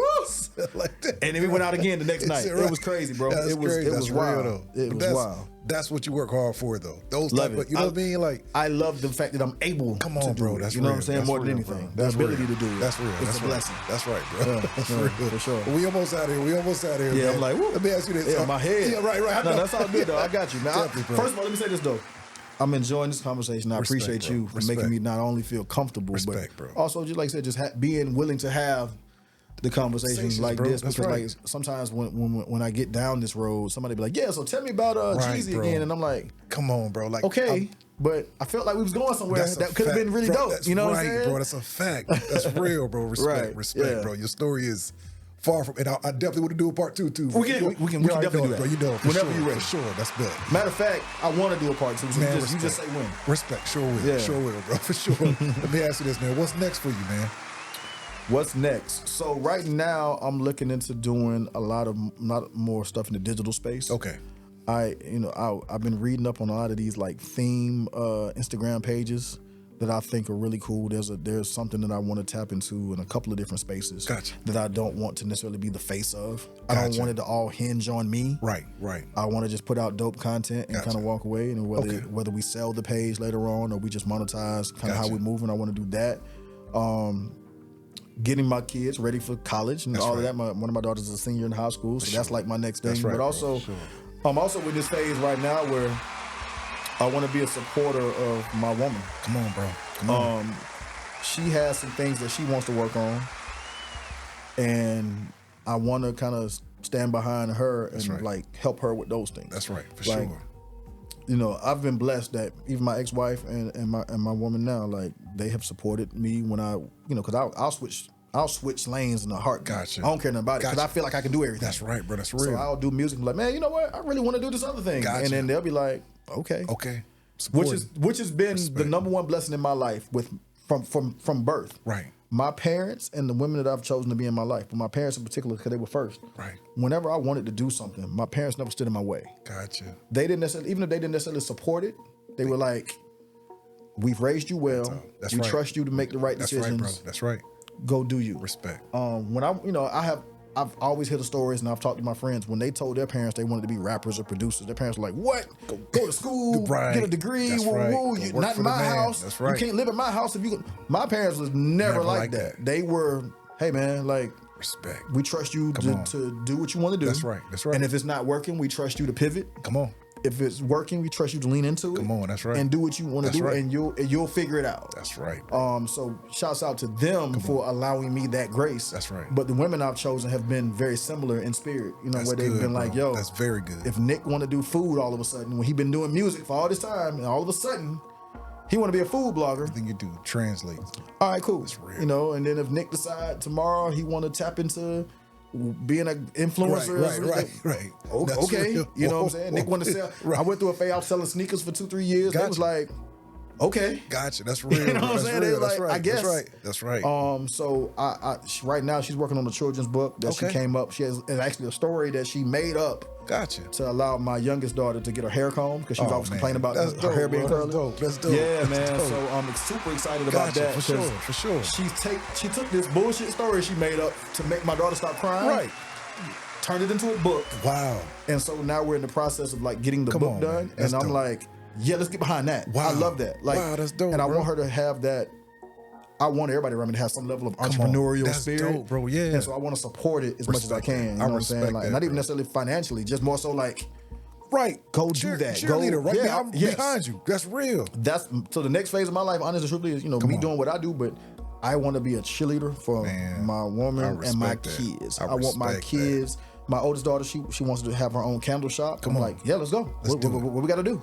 Wow. Who we need to talk to? What form we got to fill out? I like that, bro. What do you need? Like, I want to be a cheerleader for them. Come on. Because like I said, not that I've had my time, because I got that's 20, right, bro. That's right. I got 30, 40 more years. Come on, bro. That's right.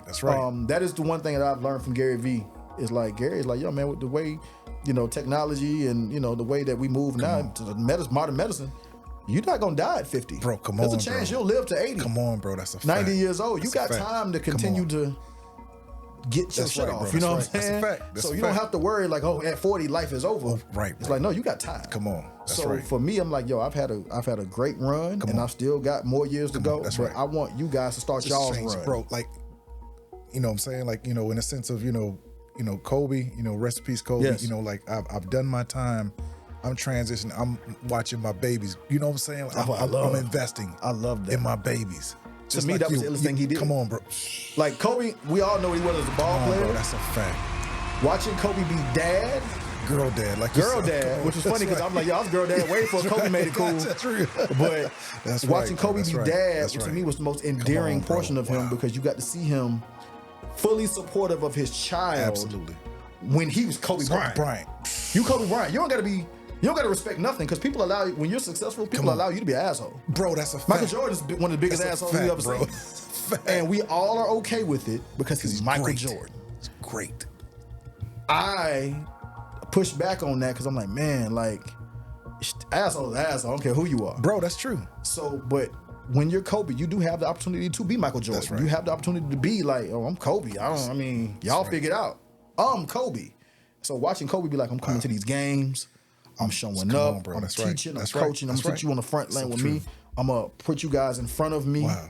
So that everybody has to meet my wife and my kids first before they get to me. Come on, bro. Because it's like, hey, make sure you say hello to for sure. Gigi. Come on, that's right. Hey, you know, when players will walk up to him, he be like, hey. Every time you see that. Come on, bro. I respect that. Come on, bro. Because, you know, I'm guilty of it. I would have my people with me, my girl with me, or my kids, and somebody walk up, and and it's me and this person. Yeah. And I'm like, my kids, everybody just has to wait till I'm done. Gotcha. And I don't think anybody called me out on it, but I saw somebody else do it the other way, and I was like, Gotcha.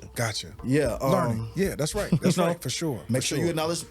My girl, she's standing right here. Real. So speak to her first. Please. Come on. Don't just talk to me and then act like she's not standing here. That's right, for sure. Say hello to my kid. This is my daughter. That's a fact. I had to learn it. And it also has to do with, do you respect the person you're speaking to? Yes.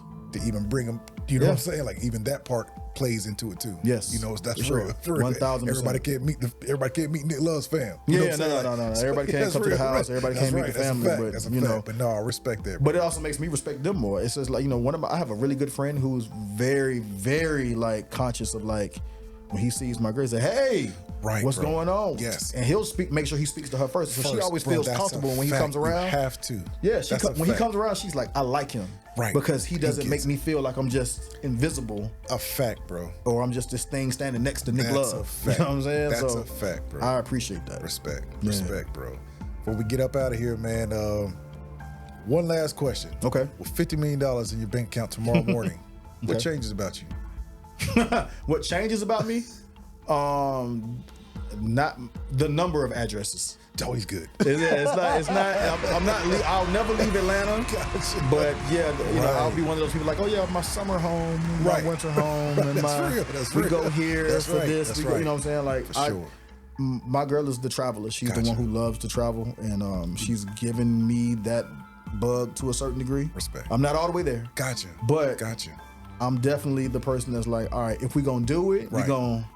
That's right. We're going to do it up. For sure. We're going to go and kick it. We're going to have one of them Instagram vacations. That's right. Where everybody like, woo, where was y'all? Right. That's a fact. I want that's that. Real. That's right. $50 million, I want to go somewhere and everybody be like, I went to that place. I didn't see that. Gotcha. I didn't know. I didn't know Vegas looked like that. I didn't know the Bahamas looked like that, or Egypt, or Japan. Right. That's a fact. I was there. I went to Paris. I didn't know Paris. Right. I want to be that guy. Respect. Yeah. What's your legacy, man, you want to leave? Legacy I want to leave is hard worker, dope father, creative that literally exhausted every creative, idea that I had. Wow. He did them all. Wow. He tried. Respect. I don't care if they're successful. I want to go down as somebody who was like, yo, man, remember when Nick tried to be a sports agent? And he tried to be a food blogger? And he was doing the music, and he was doing the sneakers, and he was doing Nick was tripping. Like, ha, Nick's crazy. But I want people to be like, yo, but he did it. He did it all. He put a year or two into everything. Some shit worked, some shit didn't, but Nick didn't have an idea that he didn't try to at least explore it a little bit. And that right there, I think that's what I want. I want people to say it's possible to be a little bit of everything. Respect. And if my kids can do that, and if the people around me or if just a stranger sees me and be like, damn, I just didn't know you could do that. Wow. I thought you had to be one thing. Because trust me, that's the advice I've been given for years. Nick, man, you do marketing, bro. You gotta be marketing. You can't be marketing and the manager and this and that. You gotta be one thing. Wow. And I've been pushing back on that idea for years. Gotcha. To some success. I've had success. Wow. And that's the only thing that's proven people wrong and made them be like, okay, maybe you can do it. But again, they say maybe Nick can do it. Maybe not everybody. Right. But I at least want to give somebody hope that's like, yo, man, like I have all these interests. It's real. And I want it too much to just toss it to the side. Right, you know what bro. I'm saying? Like, right. I want to be a marketing guy and a fucking ventriloquist. Come on, bro. That's real, bro. No, like, yeah, bro. Like, man of many hats, bro. That's real. That's a fact. Respect. So I just, that's what I want to do. I want to show people that you can do it all. Respect. Yeah. Respect. Man, as the tradition on the integrity response. Yeah, you got it. Yeah. Come on. Put me down. What's the game? If you could get one fortune cookie. Okay. And open it and read it to your fans. And just like that, we out of here. Gotcha. Yes, sir. This reminds me that I actually want some Chinese food. Come on. Let's see. Love a good fortune cookie. Come on, bro. Yes, sir. Question. As a cookie, what do you rank a fortune cookie? As a cookie? As a cookie. Without the fortune, is it a good cookie? Oh, man. That particular one is. I've had some bad fortune cookies. I've been all over this world. I would rank it top 10 for sure. Top 10. How about another fortune? That's funny. No. Is that one? On the backside. Yeah. Okay. Now is a good time to expand your repertoire of skills and knowledge. Wow. Yes. Yes. How about that? Yes. That's cool. Yes. That's dope, bro. That's dope. Love That's the show. dope, man.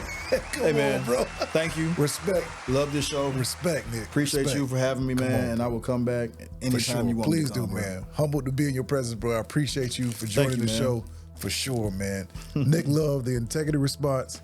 We're signing out. Peace.